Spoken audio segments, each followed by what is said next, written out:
إيماننا قدوتنا حبيبنا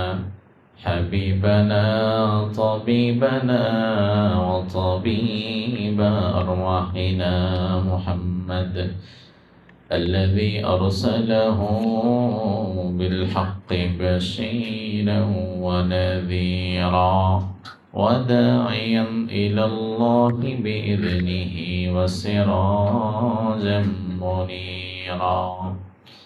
فقد قال الله تعالى في كلامه المجيد وفرقانه الحميد. সবাই পড়েন আউযু বিল্লাহি মিনাশ শাইতানির রাজিম। বিসমিল্লাহির রাহমানির রাহিম। قالوا يا ويلنا من بعثنا من مرقدنا هذا ما وعد الرحمن وصدق المرسلون إن كانت إلا صيحة واحدة فإذا هم جميع لدينا محضرون فاليوم لا تظلم نفس شيئا ولا تجزون إلا ما كنتم تعملون. وقال تعالى أيضا في القرآن الكريم إن الله وملائكته يصلون على النبي يا أيها الذين آمنوا صلوا عليه وسلموا تسليما. نوجد درود قرآن أكبر. اللهم صل على محمد وعلى آل محمد كما صليت على إبراهيم وعلى آل إبراهيم إنك حميد مجيد.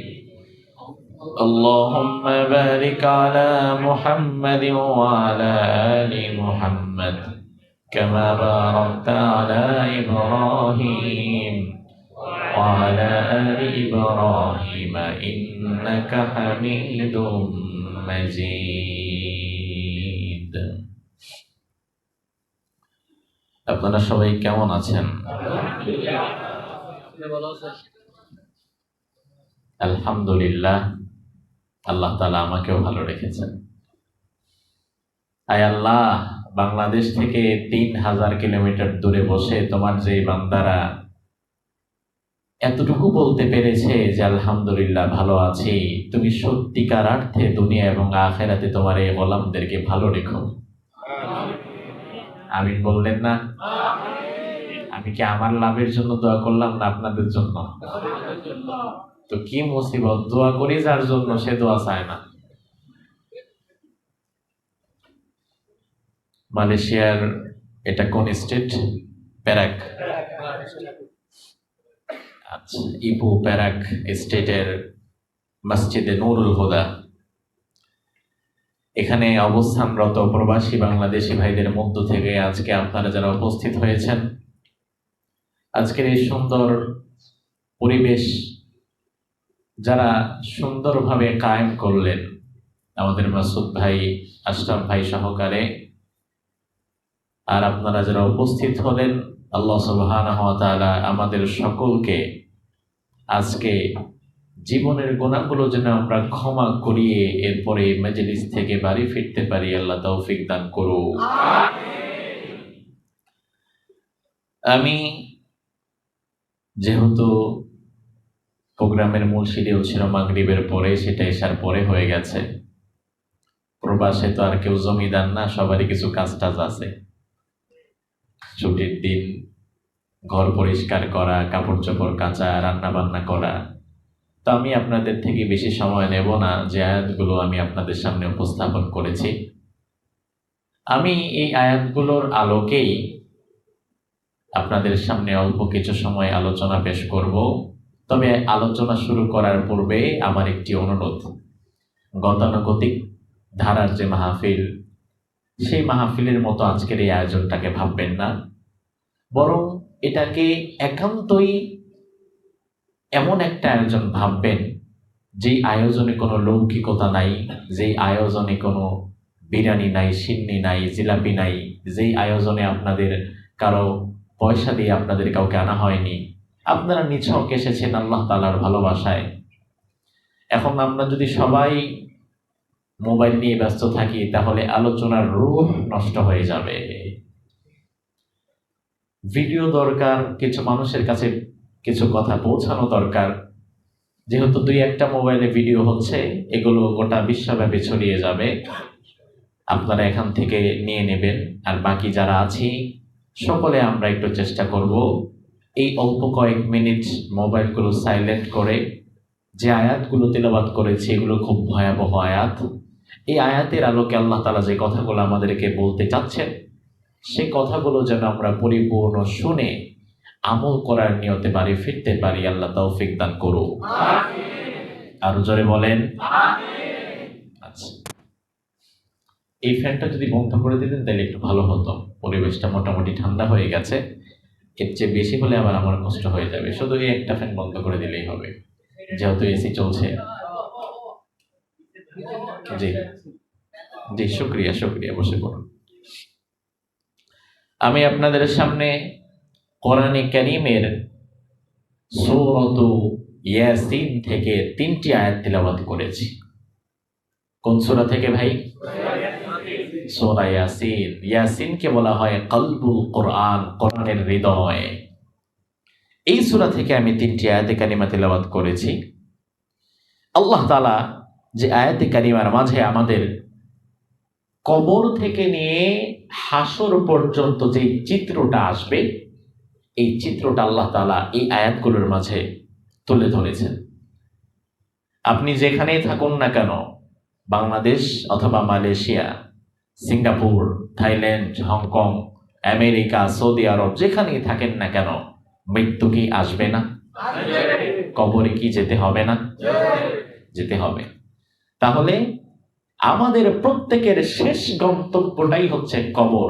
প্রত্যেকের শেষ গন্তব্যটা আমরা সকলে কম বেশি জানি। ওই কবরে যখন আমরা যাব, আমাদেরকে কিন্তু এমনি এমনি পার পাওয়া যাবে না। কবরে যাওয়ার পরে কবরের কিছু প্রশ্ন আছে না? আমি আপনাদের কাছ থেকে একটু জবাব চাই। জানা থাকলে বলুন তো ভাই, কবরে যাওয়ার পরে আমাদের প্রশ্ন হবে কয়টা? জোরে বলেন। একজন শুনলাম 4টা, বাকিদের শুনলাম 3টা। এখন কোনটা ধরবো? যেটা ইচ্ছা।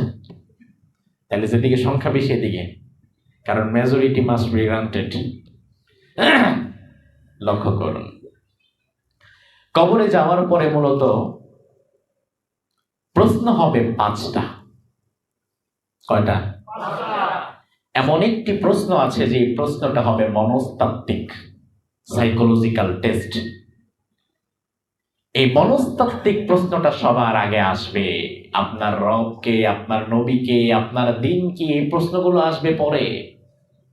এর আগে একটা সাইকোলজিক্যাল টেস্ট হয়ে যাবে। তার কারণ হচ্ছে কবরের প্রশ্ন। এই প্রশ্নটা আরবিতে হবে, বাংলাতে হবে, ইংরেজিতে হবে, নাকি মালয় ভাষায় হবে? কোন ভাষায়? আপনারা তো মালয়েশিয়াতে আছেন। মালয়েশিয়ার তো আমি শুনলাম এদের নাকি মাশাআল্লাহ নিজেদের কোনো লেটার বর্ণই নাই। আসলেই নাকি? এদের নিজেদের কোনো বর্ণই নাই। এরা ইংরেজি থেকে বর্ণ টর্ণ নিয়ে মোটামুটি মিলাই টিলাই চলে। আবার বাংলাদেশের অনেক ভাষা বোধহয় এদের মধ্যে ঢুকে গেছে। হ্যাঁ, যেমন ওই যে আমি ওই দিন এক দোকানে গেলাম, এক মহিলা, তিনি কাস্টমারদেরকে তাদের পণ্য সার্ভ করছিলেন। তো বিল দেওয়ার সময় আমার সাথে যে ছিল মালয়েশিয়ার এক ভাই প্রবাসী, সে ডাক দিল তাকে যে, কাকা পরে কি যেন বললো, বুম বাং সুমসাং। তা আমি বললাম এই বেডিরে যদি আপনি কাকা কন তাহলে কাকি কইবেন কেটে জামাই রে? তো বললো হুজুর কাকা মানে কি জানো? বোন। আর আমরা কাকা বলি কারে? চাচারে, বাপের ভাইরে। তো এই যে বাংলা ভাষার কাকা শব্দ নিয়ে নিয়েছে, আবার বাংলা ভাষা অন্যান্য ভাষা থেকে কিছু শব্দ ঢোকাইছে। তো কবরের প্রশ্ন, আপনি মালয়েশিয়ান ভাষা না জানেন সমস্যা নাই, বাংলা, অঙ্ক, ইংরেজি যে কোনো ভাষা হতে পারে, কিন্তু কবরের প্রশ্ন হবে একটি ভাষায়। সেটা কোন ভাষা? জোরে বলেন। এখন আরবি ভাষায় কথা বলতে আপনারা পারেন? যারা সৌদি আরবের প্রবাসী তারা কিছু পারতে পারে, বাট মালয়েশিয়ার ভাই আমরা যারা, আমরা পারি না। এখন আমরা যদি আরবি না পারি, তাইলে যে ভাষায় আমার প্রশ্ন করবে ওই ভাষাটা যদি আমার জানা না থাকে, আমি উত্তর দিতে পারবো? তার মানে কবরের প্রশ্ন দিতে গেলে আরবি জানা লাগবে। এখন এটা যদি হয় আরবি জানা যদি লাগে, তাইলে আবু জাহালের ভাষা ছিল কি? আবুল আহাবের। তাহলে এদের ভাষা যেহেতু আরবি, তাহলে এরা তো মোটামুটি প্রশ্নের জবাব দিয়ে আগেই চালচেলায় জান্নাত।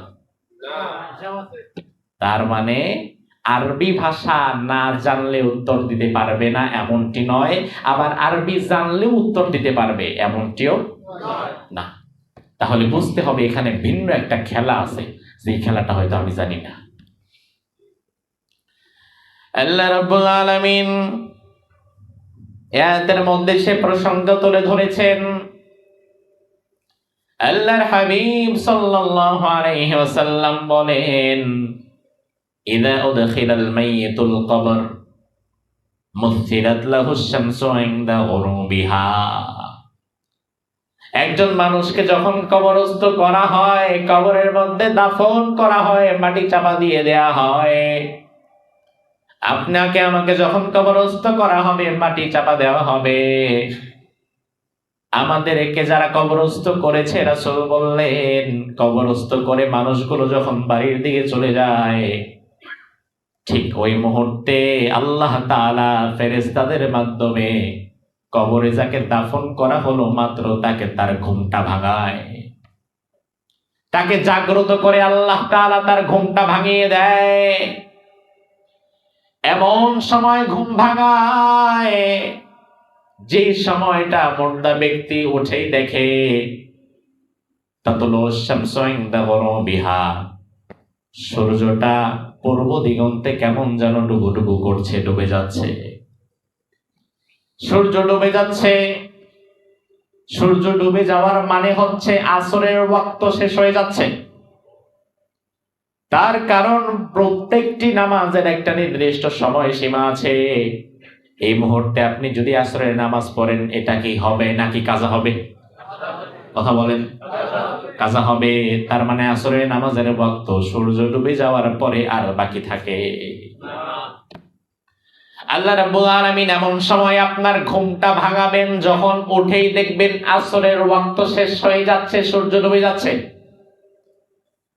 হোক সেটা দিনের 12টা কিংবা রাতের 12টা, রাসূল বলেন যখনই দাফন করা হবে, মানুষজন চলে যাওয়ার সাথে সাথে ফেরেশতারা তার ঘুম ভাঙানোর সাথে সাথে সে দেখবে সূর্য ডুবে যাচ্ছে। এমন সময় দেখবে সামনে দুইজন ফেরেশতা বসে আছে প্রশ্ন করার জন্যে। মুনকারে নাকির বসে আছে প্রশ্ন করার জন্যে। ওই বান্দা মুনকারে নাকিরকে আগে কোনোদিন এর আগে দেখে নাই, অপরিচিত মানুষ। ওই বান্দা তখন ভুলেই যাবে যে আমি মৃত্যুর জগতে আছি, আমি মরে গিয়েছি। দুনিয়াতে 5 ওয়াক্ত নামাজ যারা পড়ে, কোনো সময় নামাজ কাজা হয় না, যত ব্যস্ততাই থাকুক না কেন। হাজারো ব্যস্ততার ভিড়েও যারা নামাজ ছাড়ে না, আপনি দেখবেন এই মালয়েশিয়া প্রবাসী এমন মানুষ আছে, অফিস থেকে নামাজের ছুটি দেয় না বলে অফিস পরিবর্তন করে ফেলে, অল্প পয়সায় বেতনে চাকরিতে ঢুকে বেশি পয়সার চাকরি ছেড়ে এমন 2-4 জন মানুষ আছে না নাই? দাড়ি রাখতে দেয় না, নামাজ পড়তে দেয় না, এমন অফিসের চাকরির সুযোগ থাকার পরেও চাকরি করে না, এমন ভাই আছে না নাই? হাজারো ব্যস্ততা, কখনো তাকে তারা নামাজ থেকে ফেরাতে পারে না। যদি কোনোদিন এমন হয় ছুটির দিন ঘুমিয়ে গিয়েছে দুপুরের পরে খাওয়া দাওয়া করে, ঘুমটা গাঢ় হয়ে গিয়েছে, ঘুম আর ভাঙে নাই। আসরের ওয়াক্ত যখন শেষ প্রান্তে আর বাকি আছে 5 মিনিট, এমন সময় হঠাৎ করে তার রুমমেট তাকে ডাকলো, ভাই এখনো ঘুমাচ্ছেন দেখি আপনি। আপনি উঠে তাড়াতাড়ি করে মোবাইলে দেখলেন, ইন্নালিল্লাহ, আর মাত্র 5 মিনিট বাকি, আসরের ওয়াক্ত তো আর বেশি নাই। ওই বান্দার জীবনে কখনো নামাজ কাজা হয় না, কিন্তু হঠাৎ একদিন ঘুমের কারণে নামাজের সময়টা শেষ প্রান্তে চলে এসেছে, আসরের বাকি আর মাত্র 5 মিনিট। ওই সময় যদি ঘুম ভাঙে, আপনার বিবেক কি বলে সেটা জবাব দিবেন। ওই 5 মিনিট সাথে সময় যদি থাকে, ওই বান্দা ঘুম থেকে ওঠে সবার আগে কি করবে? কি করবে? ওই সময় যদি আপনি তারে বলেন, ভাই আসেন একটু বাহির থেকে ঘুরে আসি, যাবে? যদি গ্রাম থেকে তার মা ফোন করে, হয়তো সেটাও ধরবে না, চিন্তা করবে আর 5 মিনিট আছে, নামাজটা পড়ি আগে ফরজ, এরপরে মারে কল দিব আমি নিজেই। বন্ধু বান্ধব যদি ডাকে তাও আসবে না, তার কারণ তখন সবার আগে তার নামাজ। আর অপরিচিত কোনো মানুষ এসে যদি বলে, ভাই আসেন আপনার সাথে একটু গল্প করি, তাহলে তো অপরিচিত মানুষের দিকে ফিরেও তাকাবে না। ও ভাই আমার, আমরা যারা কবরে চলে যাব, কবরে যেতে হবে, মুনকার নাকির ফেরেশতা কি আমাদের পরিচিত নাকি অপরিচিত? অপরিচিত মানুষ, অপরিচিত ফেরেশতা, মুনকার নাকির। ঘুম ভাঙাবে এমন সময় যখন আসরের ওয়াক্ত শেষ হয়ে যাচ্ছে। ওই মুহূর্তে আল্লাহর প্রিয় বান্দা যারা দুনিয়াতে কখনো নামাজ ছাড়ে নাই, ওই বান্দা তখন কি বলবে? রাসূল বলে দিয়েছেন, ওই বান্দা তখন বলবে, দাউনি উসাল্লি। ওই বান্দা বলবে, আরে ভাই তোমরা কে? তোমাদের চিনতে পারলাম না, কোনো কথা থাকলে এখন বলার সময় নাই, আগে তাড়াতাড়ি ওযুর পানি নিয়ে আসো, আমি আগে ওযুটা করে আসরের নামাজটা পড়বো। আসরের নামাজ আমি পড়বো, আমারে তাড়াতাড়ি ছেড়ে দাও, আমাকে আগে নামাজের ব্যবস্থা করে দাও। সে ভুলেই যাবে যে আমার মৃত্যু হয়েছে। এই টোটাল দৃশ্যটা তার সামনে যিনি ঘটাবেন তিনি কে? এটাই হচ্ছে কবরের প্রথম প্রশ্ন। এটা হচ্ছে মনস্তাত্ত্বিক সাইকোলজিক্যাল টেস্ট। এই সাইকোলজিক্যাল টেস্টে যারা পাশ করবে, বাকি প্রশ্নগুলো তাদের জন্য করা হবে। আর সাইকোলজিক্যাল টেস্টে যারা ফেল করবে, তাদের সেখান থেকেই শুরু হয়ে যাবে আযাব। আমার ভাইরা, তার কারণও আছে। কারণ আরবি জানলেই যদি উত্তর দিয়ে জান্নাতে যাওয়া যেত, তাইলে তো আমাদের আগে আবু জেহেল জান্নাতে ঢুকে বসে থাকতো। আরবি জানলেই উত্তর দেওয়া যাবে না, আবার আরবি না জানলেও উত্তর দিতে পারবে না এমন নয়। মালয়েশিয়ায় থাকে এমন একজন ব্যক্তি যে আরবি ভাষার আও জানে না, কিন্তু মুত্তাকি, পরহেজগার, আমানতদার, 5 ওয়াক্ত নামাজ পড়ে, ইসলাম পরিপূর্ণ মানে, কিন্তু আরবি ভাষা জানে না। এখন আরবি ভাষায় উত্তর যদি দেওয়া তার জন্য বাধ্যতামূলক হয়ে যেত, তাইলে ওই বেড়ার অবস্থা হইতো কি? এই জন্য আল্লাহ তাআলা ভাষার উপরে নির্ভর করে কারো প্রশ্ন উত্তর গ্রহণ করবে না। ফেরেশতাকে যখন বলবে, আমারে ছেড়ে দাও, আমি নামাজ পড়বো, আসরের নামাজের সময় হয়ে যাচ্ছে, তখন ফেরেশতারা তারে বলবে, আল্লাহর বান্দা, আল্লাহ তাআলার প্রথম মনস্তাত্ত্বিক পরীক্ষায় তুমি পাশ করে গিয়েছো, তোমার এখন আর চিন্তার কোনো কারণ নাই। আল্লাহ তাআলা বাকি প্রশ্নের জবাব তোমার জন্য এখন সহজ করে দিবে। আরো জোরে কম। আর ওই মুহূর্তে যে এই প্রশ্নের উত্তর দিতে না পেরে ফেরেশতাদের সাথে কথায় লিপ্ত হয়ে যাবে, বুঝতে হবে দুনিয়াতে ওই বান্দা নামাজি ছিল না। এজন্য আসরের ওয়াক্ত চলে যায়, তার কোনো টেনশনও নাই, খবরও নাই। এবার ফেরেশতাকে তাকে প্রশ্ন করবে, তোমার রবকে? মার রব্বুকা? ওই বান্দার আর কোনো টেনশন নাই, কারণ জবাব দেওয়ার ব্যবস্থা করে দিবেন কে? আল্লাহ। ওই বান্দা বলবে, আমার রবকে চিনো না? রব্বি আল্লাহ, আমার রব আর কেউ নয়, আমার রবের নাম কি? আরো জোরে কর। আল্লাহর নামটা নিতে কষ্ট হয়? কষ্ট হওয়া যাবে না ভাই। ফেরেশতা এবার বলবে, ওয়ামা দিনুকা, তোমার মতাদর্শ কি? তোমার নবীকে, তোমার নেতাকে তুমি কার আদর্শ মেনে জীবন চালিয়েছ? তখন জবাব দেয়া হবে, আমার নেতার নাম ওয়ামা দিনুকা, তোমার মতাদর্শ কি? তোমার জীবন ব্যবস্থার নাম কি ছিল? তোমার ধর্মের নাম কি ছিল? তখন জবাব দেয়া হবে, আমার দিনের নাম হচ্ছে ইসলাম। আমার দিনের নাম কি? এবার বলা হবে, তোমার নবীকে, কার আদর্শ মেনে জীবন চলেছ? জীবনে কার আদর্শ মেনে তুমি কাজ করেছ? জবাব দেয়া হবে, আমার নবী হচ্ছে মুহাম্মদ সাল্লাল্লাহু আলাইহি ওয়াসাল্লাম। এই চারটা প্রশ্ন, প্রথমটা মনস্তাত্ত্বিক, সাইকোলজিক্যাল, এরপরের তিনটা হচ্ছে মৌখিক, এরপরে 4 নম্বরে আরেকটা আছে। এবার ফেরেশতারা বলবে, আল্লাহর বান্দা, আল্লাহ যে তোমার রব, মুহাম্মদ যে তোমার নবী, ইসলাম যে তোমার ধর্ম, এগুলো তুমি কোথা থেকে জেনেছো? ওয়ামা ইলমুকা, তোমার জ্ঞানের সোর্স কি? তখন বলা হবে, ক্বারাতু কিতাবাল্লাহি ওয়া আমানতু বিহি, আমি আল্লাহর কোরআন পড়েছি, আমি তার প্রতি ঈমান এনেছি। সুবহানাল্লাহ।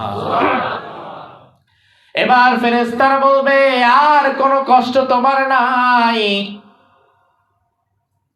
একজন আওয়াজ দিবে, ওয়ানাদা মুনাদিম মিনাস সামা, আসমান থেকে একজন ডেকে বলবে, আমার এই বান্দা সব প্রশ্নের জবাব সঠিক মতো দিতে পেরেছে, আমার বান্দাকে আর কোনো ডিস্টার্ব করা যাবে না।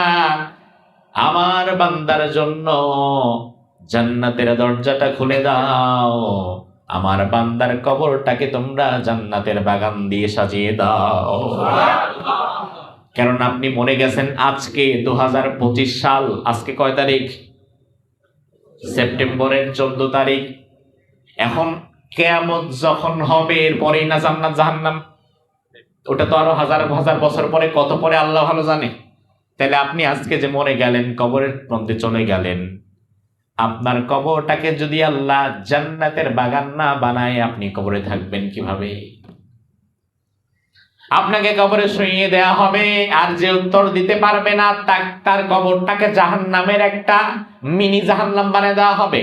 সেমি জাহান্নাম, পুরা জাহান্নাম না, আবার জাহান্নামের চেয়ে কম কিছু না, আযাব দিয়ে দেয়া হবে সেখান থেকেই। এভাবে কত শত হাজার বছর চলে যাবে আমরা জানি না। এরপরে শুরু হবে হাসর, কিয়ামত। কিয়ামতের পরবর্তীতে আল্লাহ রাব্বুল আলামিন বলেন, ইন কানাত ইল্লা সাইহাতাও ওয়াহিদা, বিরাট একটা আওয়াজ দেওয়া হবে, ইসরাফিল সিংহায় ফু দেবে, ফাইদা হুম জামিউল লাদাইনা মুহদারুন। ইসরাফিলের সেই ফুৎকার শোনার পরে আদম থেকে নিয়ে পৃথিবীর শেষ যে মানুষটি মারা গিয়েছিল, আপনি আমি সবাই সহকারে, প্রতিটি মানুষ যে যেখানে মারা গিয়েছে, সে সেখান থেকে উঠে আল্লাহর দরবারে আবার দাঁড়িয়ে যাবে। ও ভাই আমার, লক্ষ্য করুন, কবরে আমাদের জীবন শেষ না, কবরের পরে আরো আছে না নাই? হাসরের মাঠে আমাদের সকলকে দাঁড়িয়ে যেতে হবে কার সামনে? দুনিয়ার আমলের হিসাব কি সেদিন দিতে হবে না? ভালো করেন আর খারাপ করেন, সেই দিন কিন্তু হিসাব দেওয়া লাগবে। এবার ধরেন আপনার কবরের জীবন শেষ। কবরের জীবন শেষ হওয়ার পরে এবার ইসরাফিলের তৃতীয় ফুৎকারের পরে যখন হাসরের মাঠ কায়েম করা হবে, কবর থেকে হাসরের মাঠ যাইতে একটু সময় লাগবে না? এখন আপনি কবর থেকে উঠাই তো আর হাসরের মাঠে নিজেরে দেখবেন না।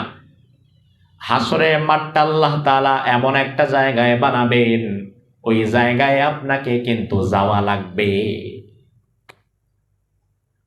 পালিয়ে থাকতে পারবেন না, কেউ পালাতে পারবেন না।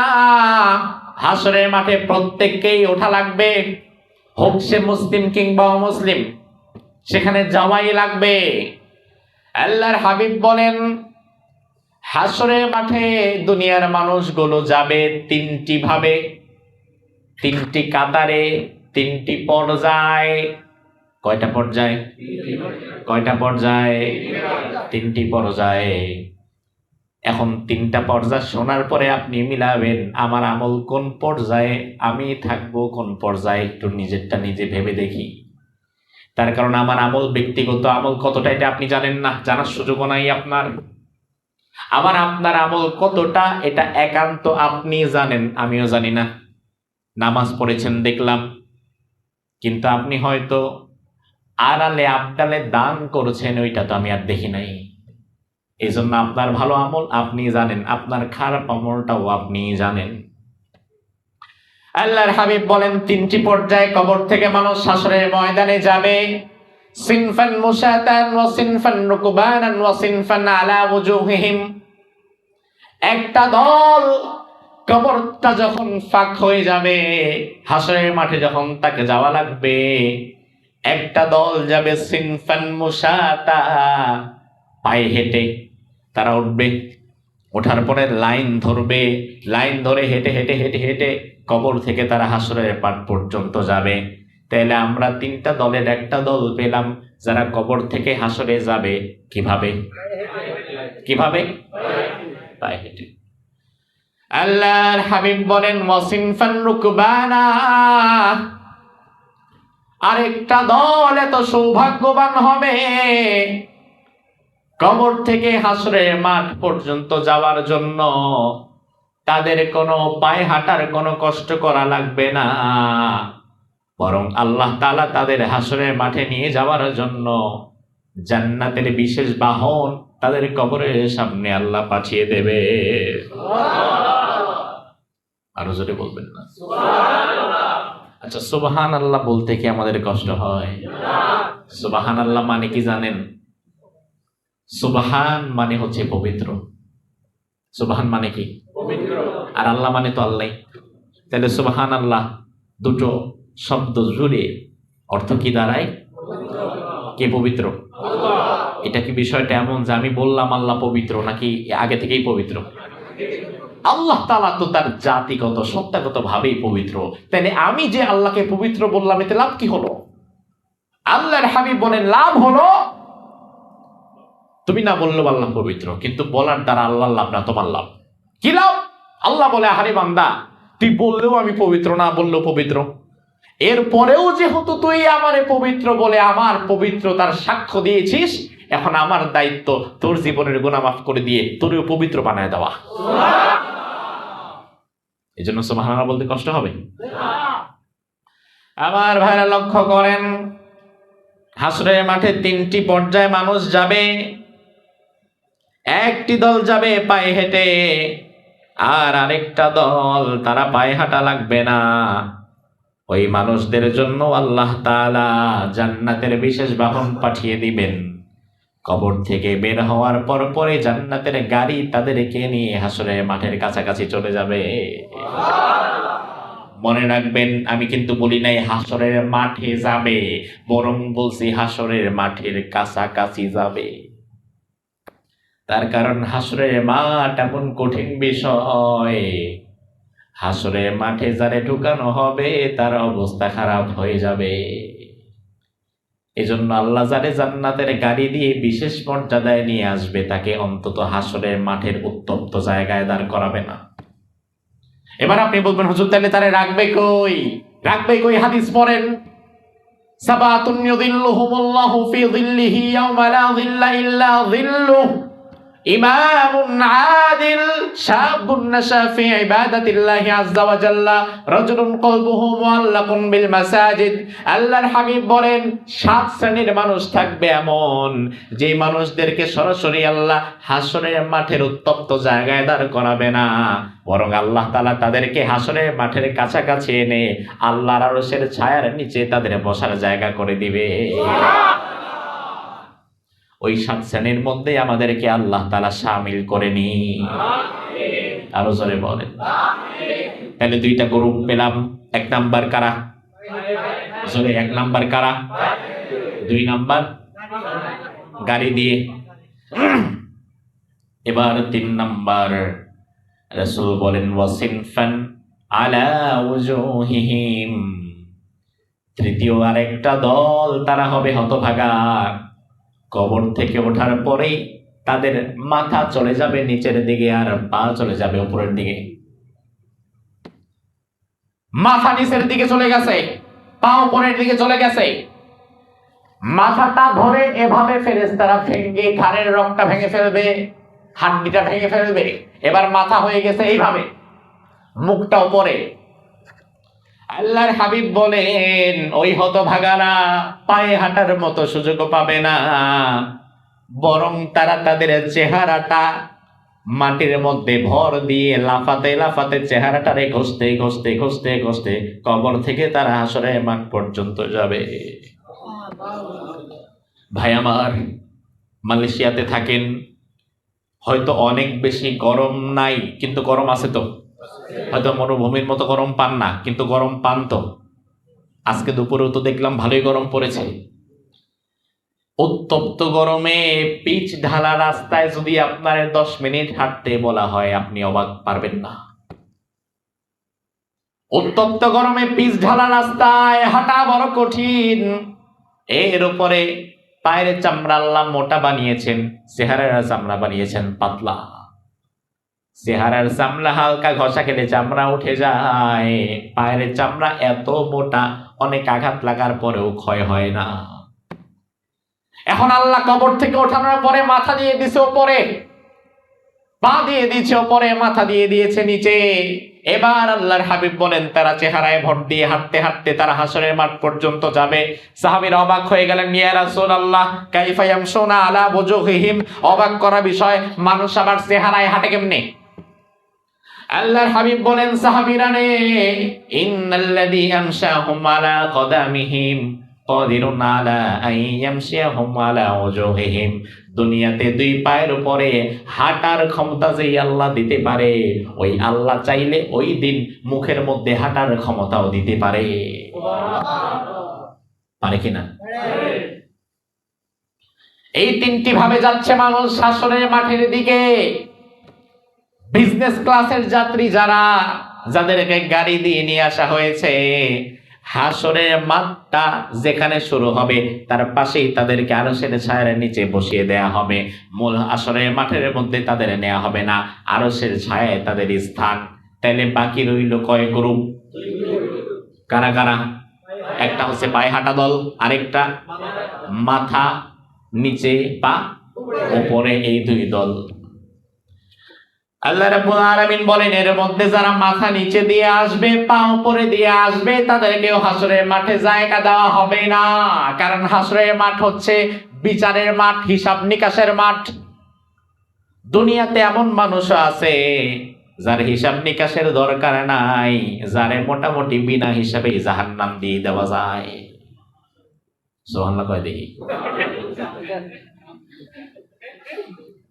যাক, যেটাই বলছে আল্লাহর নাম তো নিস।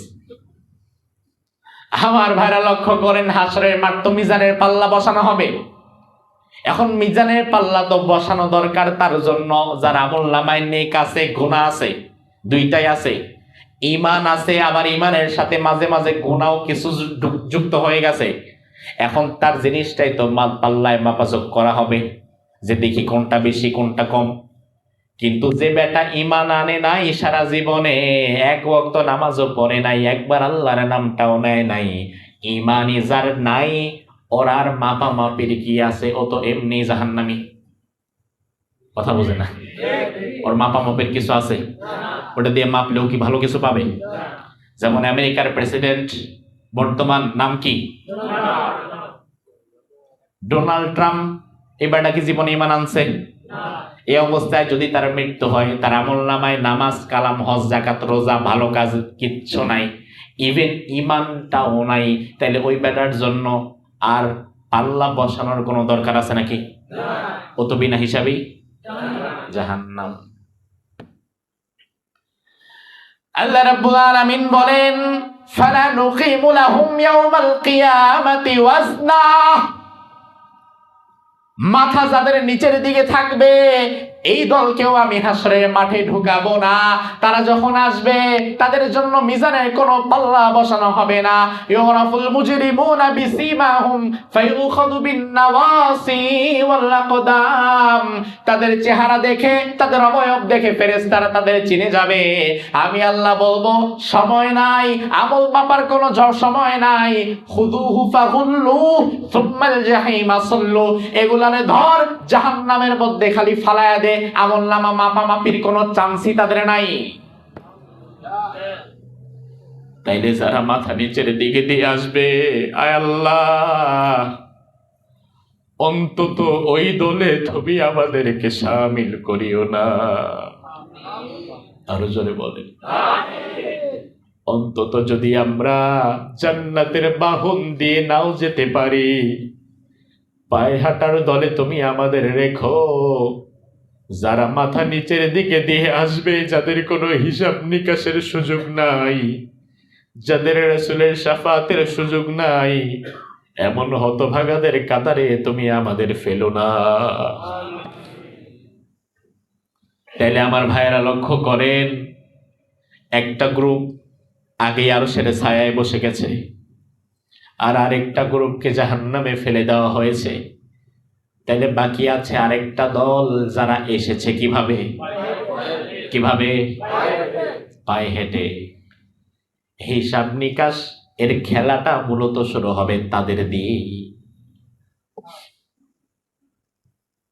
এবার আপনি চোখ বন্ধ করে মনে করেন, আল্লাহ, সেখানে হয়তো আমি পড়ে গেছি, ওই হাসরের মাঠে হয়তো আল্লাহ আমাকে রেখেছেন, আমাকে হয়তো আল্লাহ তাআলা সেখানে রেখেছেন, ওই হাসরের মাঠে আমাকে দাঁড়া করিয়েছেন। এবার হাসরের মাঠটা কেমন হবে দেখেন। হাসরের মাঠটা দুনিয়ার কোনো ফুটবল মাঠের মতো না। হাসরের মাঠ কেমন হবে আল্লাহর হাবিব বলেন, ইহশারুন নাস ইয়াউমাল কিয়ামাহ আলা আরদিন বাইযা আফরা কাকুরসাতি নাকি। হাসরের মাঠটা হবে সাদা এবং লালের মিশ্রণ। সাদা এবং লাল রঙকে যদি একাকার করে দেওয়া হয়, আরেকটা কালার বের হয়, ওই কালারের নাম হচ্ছে তামাটে। হাসরের মাঠটা হবে তামাটে মসৃণ, তামার তৈরি বিরাট একটা মাঠ। হাসরের মাঠটা তো মাটির তৈরি হবে না, হাসরের মাঠ হবে তামার তৈরি। কিসের তৈরি? কিসের তৈরি? তামা চিনেন তো? তামার তৈরি, মসৃণ, লেভেল প্লেইং ফিল্ড, কোনো উঁচু নিচু নাই। ওই হাসরের মাঠে হাজার হাজার কোটি কোটি মানুষ সব দাঁড়িয়ে আছি আমরা, পায়ের নিচে তামার জমিন। আল্লাহ রাব্বুল আলামিনের হাবিব বলেন, তুদনাশ শামসু ইয়াউমাল কিয়ামাহ মিনাল খালক হাত্তা তাকুনা মিনহুম কামিকদারি মিল ফায়াকুনুন নাসু আলা কদরি আমালিহিম ফিল আরাক। একে তো নিচে তামার জমিন, পায়ের নিচে, এর উপরে আল্লাহ তাআলা সুবিশাল সূর্যটাকে এনে আপনার মাথার 2 ইঞ্চি, 1.5 ইঞ্চি থেকে 2 ইঞ্চি উপরে সেট করে দেবে। মিল শব্দের অর্থ আরবিতে বলা হয় সুরমা। আমরা যেই ব্যবহার করি, এই সুরমা নেয়ার জন্য যেই কাঠিটা ব্যবহার করি, এটাকে আরবিতে বলা হয় মিল। আবার মিলের আরেকটা অর্থ হচ্ছে মাইল, 1 মাইল বোঝায়, এটা একটা মত, এটা আছে। আবার আরেকটা অর্থ হচ্ছে সুরমাদানির যে শলাকাটা আছে, এটাও বলা হয় মিল। তাহলে সুরমাদানির শলাকা, যেটা দিয়ে আমরা চোখে সুরমা দেই, এটা কি 1 হাত হয়? কথা হয় 1.5 থেকে 2 ইঞ্চি, এর বেশি স্বাভাবিকত হয় না। তাইলে রাসূল যদি সুরমাদানির শলাকা বুঝিয়ে থাকে, তাইলে অর্থ হচ্ছে আমাদের 3.5 হাত বডি, পায়ের নিচে তামার জমিন, আর মাথার 2 ইঞ্চি উপরে সূর্য। ও মালয়েশিয়ান প্রবাসী ভাই, আপনার কাছে আমি জানতে চাই, সূর্যের তাপ সহ্য করা কি সহজ নাকি? সূর্যটা পৃথিবী থেকে বিজ্ঞানীরা বলে 9 কোটি 30 লক্ষ মাইল দূরে। 9 কোটি 30 লক্ষ মাইল বাংলাদেশ থেকে মালয়েশিয়ার 2,500 থেকে 3,000 মাইল। এতেই যদি এত সময় লাগে, 5 ঘন্টা যদি লেগে যায়, 4 ঘন্টা যদি লেগে যায়, বিমানে 2,500 3,000 মাইল যদি বিমানে আমাদের 5 ঘন্টা লেগে যায়, সূর্যটা 9,30,00,000 মাইল দূর থেকে আলোটা দেয়, তাপটা দেয় কতটা দূরে। বিজ্ঞান চাঁদে গেছে শুনেছেন, মঙ্গল গ্রহে গেছে শুনেছেন, কিন্তু সূর্যে গেছে শুনেছেন জীবনে? কথা কয় না, শুনেছেন না? তার মানে আজও পর্যন্ত পৃথিবীর বিজ্ঞান সূর্যকে ধরতে পারে নাই।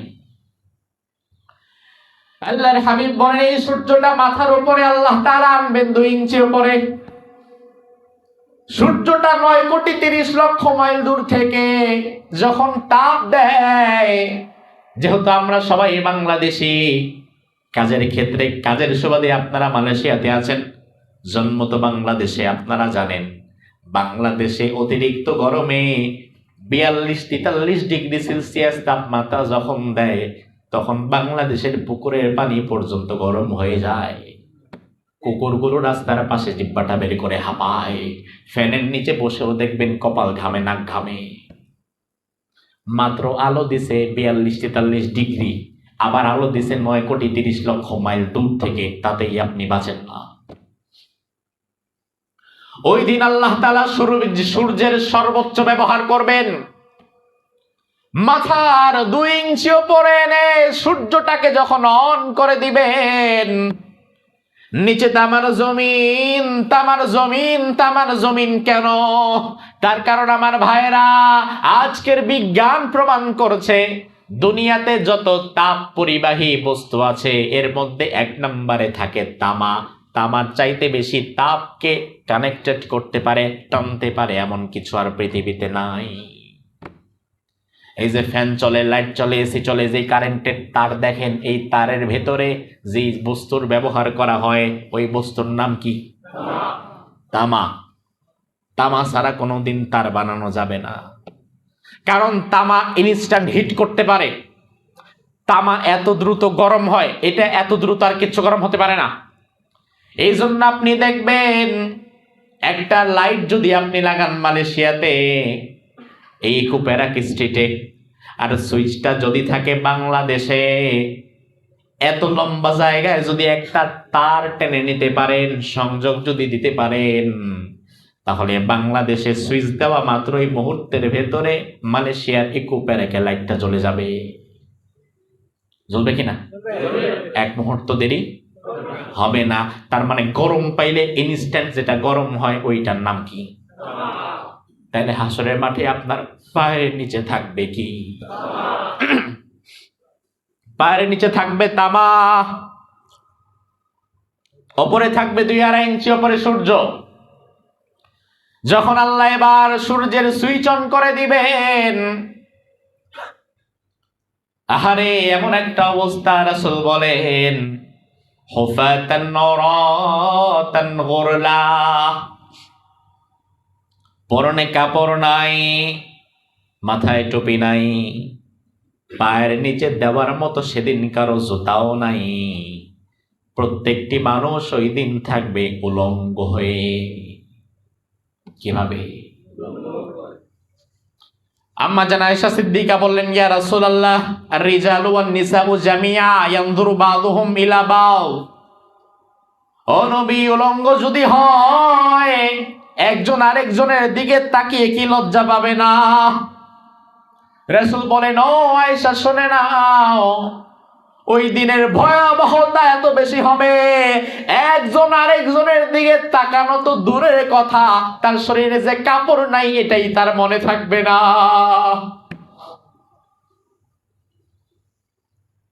সূর্যটা যখন সুইচ অন করে দেয়া হবে, মুহূর্তের মধ্যেই গোটা হাসরের মাঠ উত্তপ্ত কড়াইয়ের মতো গরম হয়ে যাবে।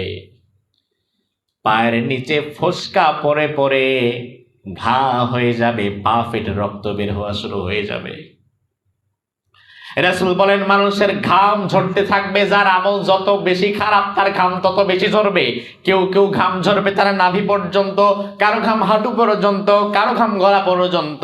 মানুষের ওই ঘামের মধ্যে একবার ডুববে, একবার উঠবে, আর নিচে পা তো রাখাই যায় না। চৈত্র মাসে আপনি দেখেছেন বাংলাদেশে প্রচন্ড গরম যখন হয়, ওই কৃষক মিয়া, ওই কৃষক বাবাজি, সে তার পরনের শার্টটা খুলে মাথার মধ্যে পেঁচায় যেন মাথায় গরম না লাগে। আর সেদিন মাথায় দেওয়ার মতো কোনো এক টুকরা কাপড়ও আপনার নাই। মাথাটা ফেটে ভাতের মার যেমন টকবক করে তেমন টকবক করে ফুটবে। আপনি মনে করবেন না যে এখন বোধহয় বিচার শুরু হয়ে গেছে, জাহান্নামের শাস্তি দেয়া হচ্ছে। না, এখনো বিচার শুরুই হয় নাই। এটা ফাউল, এটা আগেই পাচ্ছেন। জাহান্নাম তো এখনো শুরুই হয় নাই, জান্নাত আর জাহান্নাম তো পরে। এটা তো হাসরের মাঠের চিত্র। এই অবস্থার ভয়াবহতার মধ্যে মানুষ পাগল হয়ে যাবে কাঁদতে কাঁদতে, আর শুধু আল্লাহরে বলবে, আল্লাহ ইয়া নাফসি ইয়া নাফসি, আল্লাহ আমারে বাঁচাও আমারে বাঁচাও। আর হাসরের মাঠে থাকতে চাই না, তাড়াতাড়ি বিচার শুরু করে দাও। যদি জাহান্নামে চাই জাহান্নামেই দাও, যদি জান্নাত পাই তাহলে জান্নাতেই দাও। অন্তত হাসরের মাঠে আর রাইখো না, হাসরের মাঠে আযাব আর সহ্য করতে পারছি না। এভাবে করে আল্লাহর কাছে কাঁদতে থাকবে। এবার মানুষজন চিন্তা করবে আমরা নিজেরা কান্নাকাটি করে লাভ নাই, বরং এমন একজনের কাছে যাই যিনি আল্লাহ তাআলার কাছে সুপারিশ করতে পারবে। আল্লাহর হাবিব সাল্লাল্লাহু আলাইহি ওয়াসাল্লাম সহিহ মুসলিমের হাদিসের মধ্যে বললেন, এবার মানুষ পাগল হয়ে যাবে কাঁদতে কাঁদতে। ওই কঠিন দিনটা এত লম্বা হবে, হাসরের মাঠ কিন্তু এই যে সকালে শুরু হয়েছে বিকেলে শেষ এমনটি নয়, বরং হাসরের মাঠের ডিউরেশনটা অনেক লম্বা হবে। কত লম্বা হবে আল্লাহ কোরআনের মধ্যে বললেন, আল্লাহ কোরআনের মধ্যে বললেন ফি ইয়াউমিন কানা মিকদারুহু 50 আলফা সানাহ। হাসরের মাঠ হবে 50,000 বছর সমান লম্বা। 50,000 বছর সমান লম্বা দিন পর্যন্ত আপনাকে জুতা ছাড়া তামার উপরে দাঁড়িয়ে থাকতে হবে, যেখানে আপনার পা ফেটে চৌচির হয়ে যাবে, রক্তাক্ত হয়ে যাবে, ঘামের মধ্যে ডুবতে থাকবেন, মাথার 2 ইঞ্চি উপরে সূর্য থাকবে, মাথার মগজ খুলে খুলে পড়তে থাকবে। এই অবস্থার মধ্যে মৃত্যু যন্ত্রণার চাইতেও ভয়াবহ যন্ত্রণার মধ্যে আপনি আমি কাতরাবো 50,000 বছর। বেঁচে যেতাম যদি 50,000 বছরটা অন্তত দুনিয়ার বছর হইতো, কিন্তু এটা যদি হয় আল্লাহর বছর, তাইলে তো আযাব আরো বাড়ে। কারণ দুনিয়ার মানুষের সময়ের সাথে আল্লাহর সময়ের একটা পার্থক্য আছে না নাই? কি পার্থক্য? আল্লাহ কোরআনের মধ্যে বললেন, ওয়া ইন্না ইয়াওমান ইনদা রাব্বিকা কালফি সানাতিন মিম্মা তাউদ্দুন। পার্থক্য হচ্ছে দুনিয়ার মানুষের গণনায় 1000 বছর, যেটা ওই 1000 বছর আমি আল্লাহর কাছে মাত্র একদিন। বুঝেন, আল্লাহর কাছে একদিন সমান সমান আমাদের 1000 বছর। 1000 বছর বাঁচবেন? 1000 বছর দুনিয়াতে কেউ বাঁচতে পারছেন না। তাইলে আল্লাহর কাছে আমাদের 1000 বছর যদি একদিন হয়, তাইলে আল্লাহর কাছে 50,000 বছর আমাদের কি হবে আল্লাহ জানে। মানুষেরা পাগল হয়ে এবার ছুটে চলে যাবে আদম আলাইহিস সালামের কাছে, গিয়ে বলবে, আনতা আবুল বাশার, আপনি তো আমাদের বাবা। খলাকাল্লাহু বিয়াদিহি, আল্লাহ তার নিজ হাতে আপনাকে বানিয়েছেন। ফাশফা লানা ইলা রাব্বিকা, আপনি সুপারিশ করেন এই কঠিন হাসরের মাঠে আর থাকতে পারবো না। আল্লাহ যেন তাড়াতাড়ি কিয়ামত দিয়ে দেয়, তাড়াতাড়ি আমাদের হাসরের মাঠ থেকে বিদায় করে দেয়, তাড়াতাড়ি যেন হিসাব শুরু করে দেয়। আদম আলাইহিস সালাম বলবেন, ইন্না রাব্বি ক্বাদ গাযিবাল ইয়াওমা গাযবান লাম ইয়াগযাব ক্বাবলাহু মিথলাহু ওয়া লা ইয়াগযাব বাদাহু মিথলাহু। আমারে ক্ষমা করে দাও, আজকে আমি আমার রব আল্লাহকে এত ভয়ঙ্কর রূপে দেখেছি, এত ভয়ঙ্কর রূপে আমি কোনোদিন আর দেখি নাই। আমি আদম আল্লাহর সামনে গিয়ে কথা বলতে পারবো না। পারবেন না কেন? আপনি না নবী, আপনি আমাদের বাবা, পারবেন না কেন? দুনিয়াতে সন্তান বিপদে পড়লে বাবা আগায় আসে, আপনি আমাদের বাবা, আপনি কেন পারবেন না? আদম আলাইহিস সালাম বলবে, আহারে তোমরা আমার কাছে এসেছো সুপারিশ করার জন্য, যেন আমি আল্লাহকে গিয়ে বলি, আল্লাহ হাসরের মাঠটা ভেঙে দিয়ে তাড়াতাড়ি আপনি বিচার হিসাব নিকাশ শুরু করেন। এটা বলার জন্য বুঝি? বলে জি, এটা বলার জন্য। আদম বলে, আমি যদি আল্লাহকে গিয়ে বলি, আল্লাহ হাসরের মাঠকে ভেঙে এবার বিচার শুরু করেন, আল্লাহ যদি বলে, আদম তুমি আসছো নাকি কথা বলার জন্য? জান্নাতে তোমারে রাখছিলাম, গন্ধম ফল খাইতে নিষেধ করেছিলাম, ওটা খাইছিলা কেন? এখন হিসাব যদি আমি শুরু করি, প্রথম হিসাবটা তুমি দাও। আমার অবস্থা কি হবে? আমি যাব না। আবুল বাশার আদম আলাইহিস সালাম বলবে, আমি যাব না, আল্লাহর সামনে আমি কথা বলতে পারবো না। আর তুমি এমন পীরের মুরিদ হইছো, তোমার পীর নাকি আল্লাহর সাথে কথা বইলা সুপারিশ করে তোমার জান্নাতে নিয়ে যাবে। স্বয়ং আদম আলাইহিস সালাম যদি কথা বলতে না পারে, তোমার পীর পারবে? অসম্ভব। পীরের মুরিদ হয়ে মনে করে 7 খুন মাফ, যা আছে কপালে দেখা যাবে সকালে। শুধু পীরকে হাদিয়া তোফা দিয়া খুশি করে এমন পীরের মুরিদ হইছে, আগে পীরের মুরিদ হওয়ার আগে অন্তত জুমার নামাজ পড়তো, ওই পীরের মুরিদ হওয়ার পরে এখন জুমার নামাজটা আর পড়ে না, এমন মুরিদ আছে না নাই? আল্লাহ বাঁচাইছে যে আপনাদের মালয়েশিয়াতে পীর মুরিদের ব্যবসাটা নাই। আলহামদুলিল্লাহ বলবেন না? এই যে আপনারা বাংলাদেশের, আমার তো মনে হয় 64টা জেলার লোক এখানে আছেন না আপনারা? এখন বাংলাদেশে 64টা জেলার এমন একটা জেলা দেখান যেই জেলাতে মাজার নাই। এমন একটা জেলা দেখান যেই জেলার মাজারে শিরিক হচ্ছে না। এমন একটা মাজার দেখান যেখানে বেদাত হচ্ছে না। কিছুদিন আগে এক শয়তান মারা গেছে, নাম নুরা পাগলা, দেখছেন কিনা? 2022 সাল থেকে আমি তাকে চিনি। আপনারা তো জানেন যে সে শুধু নিজেকে ঈসা ইমাম মাহদী দাবি করেছে, কিন্তু আমি নিজে শুনেছি সে নিজে এক সময় দাবি করছে সে রাসূলের জামাতা, আবার এক সময় দাবি করেছে নিজে রাসূল, আবার এক সময় নিজের স্বয়ং খোদাও দাবি করছে। আবার তার পিছেও কিছু মুরিদ দাঁড়ায় গেছে। তো বাংলাদেশের মতো পীর মুরিদি দুনিয়ার আর কোন দেশে চলে? মালয়েশিয়াতে পীর মুরিদির এই ব্যবসা আছে? হক্কানি আলেম, হক্কানি পীরের কাছে আপনি যাবেন, তার সহবতে থাকবেন। এমন ব্যক্তির কাছে যখন আপনি গেলেন যার দ্বারা আপনার ঈমান মজবুত হচ্ছে, যার দ্বারা আপনার আমল পরিবর্তন হচ্ছে, যার দ্বারা আপনি দ্বীনের পথে আসছেন, আপনি বুঝবেন আমার পীর সাহেব হক্কানি। কারণ আমাকে তিনি তিনার দিকে না ডেকে আমি তার কাছে গিয়েছি, তিনি আমাকে আল্লাহর দিকে নিয়ে গিয়েছেন। আর আপনি যদি দেখেন আমি এমন লোকের কাছে গেছি যার কাছে যাওয়ার পরে ঈমান আমল আগে যা ছিল এখন এইটাও নাই, তাহলে এ কি হক্কানি না শয়তানি? বাংলাদেশে বেশি কোনটা? তো আলহামদুলিল্লাহ আপনারা মালয়েশিয়াতে আছেন, মালয়েশিয়াতে পীর মুরিদের ব্যবসা নাই।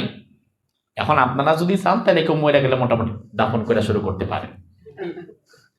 আমার মনে হয় সেটাও সুযোগ, কারণ এদেশের প্রশাসন সেটা মেনে নিবে না।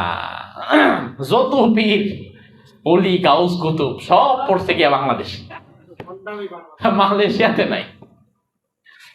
আমার ভাইরা লক্ষ্য করেন, আদম আলাইহিস সালাম বলবেন আমি পারবো না, ইযহাব ইলা গায়রি, আরেকজনের কাছে যাও। উম্মতের এবার দৌড়িয়ে নূহ আলাইহিস সালামের কাছে এসে বলবে আল্লাহ তাআলা আপনাকে রাসূল বানিয়েছেন, আপনি মেহেরবানি করে আল্লাহর দরবারে সুপারিশ করেন, আমাদেরকে বাঁচান। নূহ আলাইহিস সালাম বলবে অসম্ভব, আমি পারবো না। কারণ দুনিয়ার প্রত্যেক নবীকে আল্লাহ তাআলা একটা দাওয়াতে মুস্তাজাবা দেয়, একটা সুপার পাওয়ার দেয়, বিশেষ ক্ষমতা দেয়। ওটা হচ্ছে এমন একটা দাওয়াত, এমন একটা দোয়া যেটা করার সাথে সাথেই আল্লাহ কবুল করে নিবে। ওটা আল্লাহ আমাকেও দিয়েছিল, কিন্তু আমি তাড়াহুড়ো করে আমার উম্মতের বিরুদ্ধে ওই দোয়াটা কাজে লাগিয়েছিলাম। আমি বলেছিলাম আল্লাহ লা তাযারা আলাল আরদি মিনাল কাফিরিনা দাইয়ারা, জমিনের উপরে একজনও বাঁচায় রাখবা না, সবাই রে বন্যা দেয়া শেষ করে দাও। এটা আমার সুপার পাওয়ার, আমি কাজে লাগাই দিলাম। এখন আল্লাহ যদি আমারে বলে নূহ তুমি আসছো নাকি হিসাব শুরু করার জন্য, সুপার পাওয়ার উম্মতের বিরুদ্ধে কাজে না লাগায়া তুমি তো চাইলে উম্মতের হেদায়েতের জন্য কাজে লাগাইতে পারতা, তোমার হিসাবটা দাও। নূহ আলাইহিস সালাম বলে আমারে ক্ষমা করো, আমি পারবো না, অন্য কারো কাছে যাও। এবার উম্মতেরা কই যাবে, কি করবে বুঝতে পারবে না। সামনে পড়বে মূসা আলাইহিস সালাম, সামনে পড়বে ইব্রাহিম আলাইহিস সালাম। ইব্রাহিম নবী বলবে আমিও পারবো না, ইযহাবু ইলা গায়রি, অন্য কারো কাছে যাও। ইব্রাহিম আলাইহিস সালামের কাছ থেকে চলে যাবে মূসা আলাইহিস সালামের কাছে। মূসা নবী বলবে আমিও পারবো না, আজকে ক্ষমতা আমারও নাই, অন্য কারো কাছে যাও। উম্মতেরা দৌড়িয়ে চলে যাবে ঈসা আলাইহিস সালামের কাছে। ঈসা আলাইহিস সালাম বলবেন আহারে আমার কাছে এসেও কোনো লাভ নাই, কারণ আজকের দিনে আল্লাহর সাথে আমরা কেউ মূলত কথা বলতে পারবো না। হাজার হাজার লক্ষ লক্ষ নবী আল্লাহর সাথে কেউ কথা বলতে পারবে না। আল্লাহ কোরআনের অন্য আয়াতে বলেন, ইয়াউমা ইয়াকুমুর রূহু ওয়াল মালাইকাতু সাফফা লা ইয়াতাকাল্লামুনা ইল্লা মান আযিনা লাহুর রাহমানু ওয়া ক্বালা সাওয়াবা। ওই দিন কোটি কোটি ফেরেশতারা সবাই লাইনে দাঁড়িয়ে নিচের দিকে তাকিয়ে থাকবে। ফেরেশতাদের সর্দার জিবরিল আমিন পর্যন্ত নিচের দিকে তাকিয়ে থাকবে, সবাই ভয়ে কাঁপতে থাকবে। নবীরাও ইয়া নাফসি করবে, ফেরেশতারা পর্যন্ত চুপচাপ দাঁড়িয়ে থাকবে। আর আপনার পীর সাহেব যদি বলে ওই দিন আমি তোমারে পার কইরা নিয়ে যাব, তাইলে বুঝবেন আপনার পীর সাহেব ভণ্ডামি করতেছে। কথা কি ঠিক কিনা? কারণ যেদিন ফেরেশতারা পর্যন্ত ভয়ে দাঁড়িয়ে থাকবে, ওই দিন আর কথা বলবে কে? আমার ভাই, আর 10 মিনিটের মধ্যে শেষ করে দিই ইনশাআল্লাহ। আর 10 মিনিট সময় হবে তো? আস্তাগফিরুল্লাহ, আর 1 ঘন্টা করা যাবে না। আপনারা সবাই ব্যস্ততার মধ্যে আছেন, আপনাদের কষ্ট হবে। তাহলে 3 দিনই চালাই নাকি? মানে পাগলরে মনে করাই দিলাম যে সাঁকোটা ভাঙা আছে, নাড়া ছাড়া দিও না। এখন এমন নাড়া দিছে সাঁকো ভাঙ্গা পানির তলে। আল্লাহ আমার প্রবাসী ভাইদেরকে কবুল করুক। মালয়েশিয়াতে অবস্থানরত যত প্রবাসী আছে, এখানে আসুক চাই না আসুক ভাই, এখানে যারা এসেছি আমাদের জন্য তো দোয়া আছেই, যারা আসে নাই এদের জন্য হেদায়েতের দোয়া বেশি করা লাগবে না? আল্লাহ তাআলা আমাদের বাকি ভাইদের, মালয়েশিয়াতে যত প্রবাসী আছে, যত ভাই আছে, প্রত্যেক মানুষকে আল্লাহ তাআলা দ্বীনের পথে চলার তৌফিক দান করুন। আমার ভাইরা লক্ষ্য করেন, ঈসা আলাইহিস সালাম এবার বলবে আল্লাহর দরবারে আজ কেউ কথা বলতে পারবে না। আল্লাহর দরবারে যদি আজ কেউ কথা বলতেই পারে, সে আর কেউ নয়, সে আখিরি জামানার পয়গম্বর মুহাম্মদ সাল্লাল্লাহু আলাইহি ওয়াসাল্লাম। যাও, মুহাম্মাদুর রাসূলুল্লাহ কোন দিকে আছে খুঁজে দেখো। উম্মতেরা এবার পাগল হয়ে যাবে, সব উম্মত নিয়ে রাসূলকে খুঁজতে থাকবে। উম্মতেরা হয়রান হয়ে যাবে, খুঁজতে খুঁজতে এক কিনারে এসে দেখা যাবে মাকামে মাহমুদে আল্লাহর হাবিব সিজদায় পড়ে আল্লাহর দরবারে কাঁদছে আগে থেকেই। আপনি চিত্রটা একবার কল্পনা করেন, নবীরা পর্যন্ত ভয়ে আনাফসি করছে, ফেরেশতারা ওয়াল মালাইকাতু সাফফা কাতারবদ্ধ হয়ে দাঁড়িয়ে আছে চুপচাপ, কেউ কোনো কথা বলছে না। অথচ ফেরেশতাদের তো কোনো গুনাহই নাই, এরা পর্যন্ত ভয়ে আছে। নবীরা পর্যন্ত ইয়া নাফসি করছে। উম্মতেরা পাগল হয়ে গিয়েছে, 50,000 বছরের দীর্ঘ সময়ে অতিষ্ঠ হয়ে গিয়েছে, যন্ত্রণায় কাতরাচ্ছে। ওই সময়ে হাসরের মাঠে একটি কণ্ঠ থেকে কেবলমাত্র আওয়াজ বের হবে, ইয়া উম্মতি ইয়া উম্মতি। আহারে, সব কণ্ঠ যখন ইয়া নাফসি করায় ব্যস্ত, আল্লাহর হাবিব আমার নবী আমার রাসূল তখন আমার চিন্তায় ব্যস্ত। আল্লাহর হাবিব তখন ইয়া উম্মতি বলে কাঁদবে সিজদায়। উম্মতেরা এবার চতুর্দিক থেকে তাকে ঘিরে ধরবে।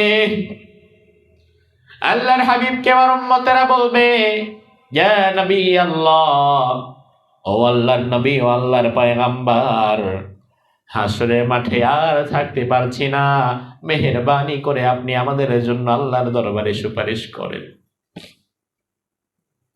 আল্লাহর হাবিব মাথা উঠাবে না।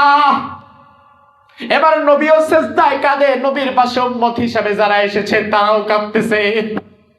গোটা হাসরের মাঠ ঢাউবাউ করে কান্নার রোল পড়ে গেছে, চিৎকার দিয়ে দিয়ে সবাই কাঁদছে, আর কারো মুখে কোনো কথা নাই।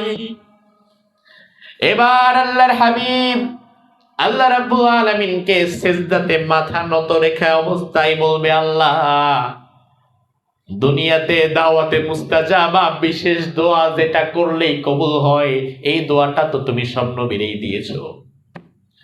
এই দোয়া আদমের ছিল, ঈসার ছিল, মুসার ছিল, ইব্রাহিমের ছিল, নূহের ছিল। সব নবীরা কিন্তু দুনিয়াতে এটা খরচ করে ফেলেছে। মুসা নবী বিপদের সময় খরচ করে ফেলেছে। নূহ আলাইহিস সালাম বন্যার জন্য দোয়া করে এটা খরচ করে ফেলেছে। সব নবীরা তাদের সুপার পাওয়ারটা দুনিয়াতে কাজে লাগিয়ে ফেলেছে। আমি মুহাম্মাদের সুপার পাওয়ার দাওয়াতে মুস্তাজাবা কিন্তু আমি কাজে লাগাই নাই। তাইফে যখন মার খেয়েছি, রক্ত বের হয়ে মাথা ঘুরে অজ্ঞান হয়ে পড়ে গেছি, ওই দিনও আমার সুযোগ ছিল, আমি এটাকে কাজে লাগাই নাই। উহুদে যখন দাঁত ভেঙে গর্তের মধ্যে পড়ে গেলাম, সেদিনও কাজে লাগাই নাই। কখনো কখনো লম্বা সময় পর্যন্ত ঘরে খাবার দাবার থাকতো না, তখনও কাজে লাগাই নাই। হাজারো অত্যাচার, কষ্ট, যন্ত্রণা বুক পেতে সহ্য করেছি, শুধু এই দোয়াটাকে আজকের দিনের জন্য রেখে দিয়েছি। আমি আমার প্রয়োজনে কাজে লাগাই নাই। আজকের এই কঠিন দিনে আমি আমার দাওয়াতে মুস্তাজাবা তোমার দরবারে পেশ করি। মেহেরবানি করে এই দাওয়াতে মুস্তাজাবার বিনিময় হলেও তুমি আমার উম্মতদের জন্য নাজাতের ব্যবস্থা করে দাও। আল্লাহু আকবার। এবার আল্লাহ রাব্বুল আলামিন আরশ থেকে আওয়াজ দিবেন, ইয়া মুহাম্মদ সাল্লাল্লাহু ইরফা রাসাক, আপনি মাথা তুলেন। ও নবী, ইরফা রাসাক, আপনি মাথা তুলেন। ওয়াশফা তুশাফা, সুপারিশ করেন। সালতু তা, যা লাগবে চেয়ে নেন। আজকে আপনি নবী, আপনার যে উম্মতের জন্য সুপারিশ করবেন, আমি আল্লাহ তারে জান্নাত দিয়ে দেব। আপনি মাথা তুলেন। এবার রাসূল মাথা তুলবেন। এবার আল্লাহ রাব্বুল আলামিন বলবেন, ঠিক আছে, অনেক হয়েছে, 50,000 বছর শেষ। হাসরের মাঠ, এবার হাসরের মাঠকে ভেঙে দিয়ে সেখানে এবার মিজানের পাল্লা দাঁড় করিয়ে দেওয়া হবে, হিসাব নিকাশের জন্য লাইন বানিয়ে দেওয়া হবে। দুই ভাবে দুনিয়ার মানুষ তাদের আমলনামা হাতে পাবে। একদল মানুষ তাদের আমলনামা তার হাতের মধ্যে পাবে ডান হাতে, আর একদল মানুষ তাদের আমলনামা তারা পাবে বাম হাতে। ডান হাতে যাদের আমলনামা আসবে তাদের মতো সৌভাগ্যবান আর কেউ নাই, আর বাম হাতে যাদের আমলনামা আসবে তাদের মতো হতভাগাও আর কেউ নাই। আল্লাহ তাআলা যেন এই কঠিন দিনে আমাদের আমলনামাটাকে আমাদের ডান হাতে দেয়। আরো জোরে বলেন আমিন। আল্লাহ রাব্বুল আলামিন বলেন, এবার হিসাব নিকাশ যখন শুরু হবে, আমলনামার হিসাব নিকাশ যখন শুরু করে দেওয়া হবে, মানুষগুলো অস্থির হয়ে থাকবে। মিজানের পাল্লার সামনে ডাকা হবে, এই তুমি আসো, ইকরা কিতাবাক, আমলনামা খোলো, পড়ো। কাফা বিনাফসিকাল ইয়াউমা আলাইকা হাসিবা, তোমার হিসাবটা কেমন হবে এটা আজকে তুমি নিজেই বুঝবা, কারণ আমার আমলনামা আসলে কেমন এটা আমার চাইতে বেশি আর কে জানে। এবার আমলনামায় যখন মাপামাপি করা হবে, এমন অনেক মানুষের অবস্থা এমন হবে যাদের গুনাহ এবং নেকি প্রায় কাছাকাছি। ইস, আর দুই একটা গুনাহ যদি কম হতো অথবা দুই একটা নেকি যদি বেশি হতো, তাইলে আমি আজকে পার পেয়ে যেতাম। দেখা যাবে গুনাহ আছে 100 আর সব 98 ওই বান্দা তখন বলবে, আহারে আর 3টা সব যদি বেশি থাকতো তাইলে আজকে আমি আটকাতাম না, পার পেয়ে যেতাম। দুনিয়াতে আর 3 বার যদি সুবহানাল্লাহ বেশি বলতাম, আজকে আমি পার পেয়ে যেতাম। দুনিয়াতে আর 3 বার যদি আমি আল্লাহর নাম বেশি নিতাম, আমি পার পেয়ে যেতাম। দুনিয়াতে আর 3টা টাকা যদি বেশি খরচ করতাম আল্লাহর পথে, হয়তো পার পেয়ে যেতাম। ইস, মাত্র এত অল্প সময়ে এত অল্প আমলের কারণে আমি আজকে আটকে গেলাম। তখন তাকে বলা হবে, ঠিক আছে, যাও দেখো তুমি কারো কাছ থেকে কোনো আমল বাড়িয়ে আনতে পারো কিনা, যাও। আমাদের কোনো অভাব অনটন পড়লে আমরা আমাদের কাছের মানুষের কাছে হাত পাতি। এই মাসে আপনার 100 টাকা দরকার, অপরিচিত মানুষকে ফোন দিয়ে বলবেন না ভাই 100 টাকা দেন, বরং আপনার রুমমেটকে বলবেন, কাছের মানুষকে বলবেন, বন্ধুরে বলবেন, আরো বড় অ্যামাউন্ট হইলে নিজের ভাইরে বলবেন, আরো বড় অ্যামাউন্ট লাগলে নিজের বাপেরে বলবেন, প্রয়োজনে বাপ জমি বিক্রি করে আপনারে দিবে। এমন প্রস্তুতিও বাবাদের অনেক সময় থাকে। এবার আপনি যখন আপনার বাবার কাছে যাবেন দুইটা নেকি আনার জন্য, কোরআনে আল্লাহ বলছেন ইয়াউমা ইয়াফিরুল মারউ মিন আখিহি ওয়া উম্মিহি ওয়া আবিহি ওয়া সাহিবাতিহি ওয়া বানিহি। ভাই যখন বোনের কাছে যাবে বোন পালায়া যাবে, স্ত্রী যখন স্বামীর কাছে যাবে স্বামী পালিয়ে যাবে, সন্তান যখন বাবার কাছে যাবে বাবা সন্তানের পরিচয়টাই দিবে না, মায়ের কাছে যখন সন্তান যাবে মা সন্তানকে চিনতেই পারবে না। কারণ ওই দিনটা প্রত্যেকেই চেষ্টা করবে আগে নিজে বাঁচি। আমার ভাইরা লক্ষ্য করেন, বাংলাদেশে একজন গরিব মানুষ রিক্সা চালায়,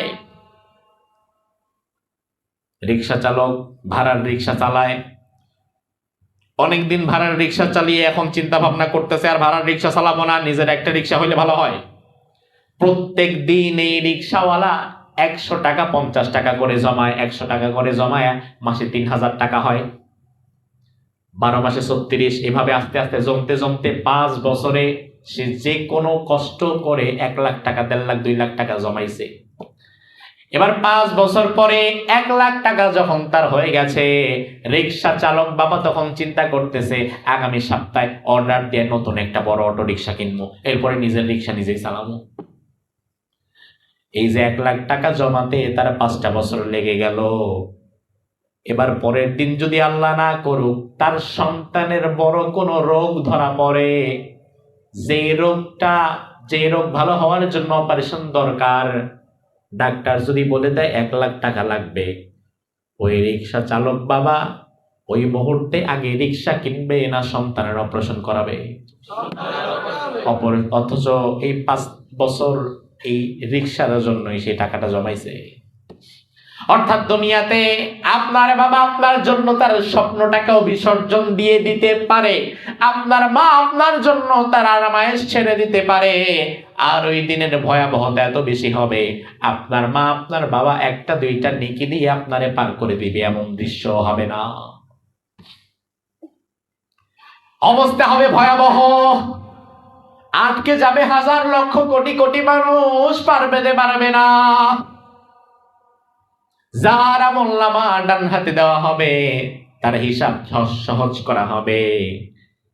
কারণ আল্লাহ যদি কারো হিসাব একবার চেয়ে বসে, কাউকে ডেকে বসে, ডেকে যদি বলে তোমার হিসাব এখন নেওয়া শুরু হয়ে গেছে, আপনি বুঝবেন হিসাব চাওয়া মানে হলো আমি আর পার পাবো না। কারণ রাসূল বলেন মান্নু কিসাল হিসাব দিবা, আল্লাহ একবার যার হিসাব চাইবে বুঝতে হবে তাকে আযাব দেওয়া হবে, তার বাঁচা নাই।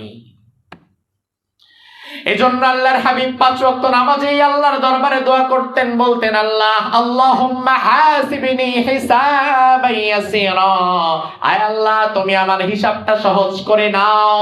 মা এসে একদিন জিজ্ঞেস করলেন ইয়া রাসূলুল্লাহ হিসাব সহজ এটা কেমন হিসাব, সহজের মাত্রাটা কি, হিসাব সহজ এটা কেমনে হয়?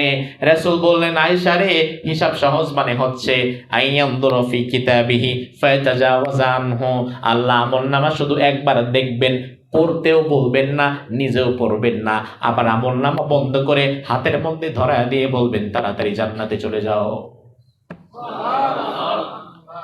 আল্লাহর বিশেষ ক্ষমা যার উপরে আছে একমাত্র ওই বান্দাই এই অফারটা পাবে, আর কেউ না। আমার ভাইরা, হয়তো আপনি জীবনে এমন কিছু কাজ করেছেন যেই কাজ আল্লাহর এত ভালো লাগছে, গুনাহ ছাড়া তো আপনি আমি থাকতে পারবো না, এটা গুনার জামানা, গুনাহ ছাড়া আপনি আমি কেউ থাকতে পারবো না। আপনি যদি বলেন হুজুর আমি গুনাহ করবই না, কোনোভাবেই না, এরপরেও আগামী দিন সকালে মালয়েশিয়ার রাস্তায় বের হওয়ার পরে দেখবেন ল্যাংডা বেডি একটা ঘুরতেছে, চোখের জিনা এমনিতে হয়ে গেছে, আছে না? নাকি মালয়েশিয়াতে সবাই খুব পর্দা টর্দা করে? টুরিস্ট স্পট গুলা এমন হয়। আমি রমজানে মিশরে ছিলাম, সেখানেও দেখলাম আরে সুবহানাল্লাহ, মুসার উত্তরসূরির চেয়ে মিশরে এখন ফেরাউনের উত্তরসূরি বেশি। অবাক করা বিষয়, এত অশ্লীলতা নোংরামি। মালয়েশিয়াতে এসে এখনো পর্যন্ত আমি এত খারাপ দৃশ্য দেখি নাই যেটা আমি মিশরে দেখেছি।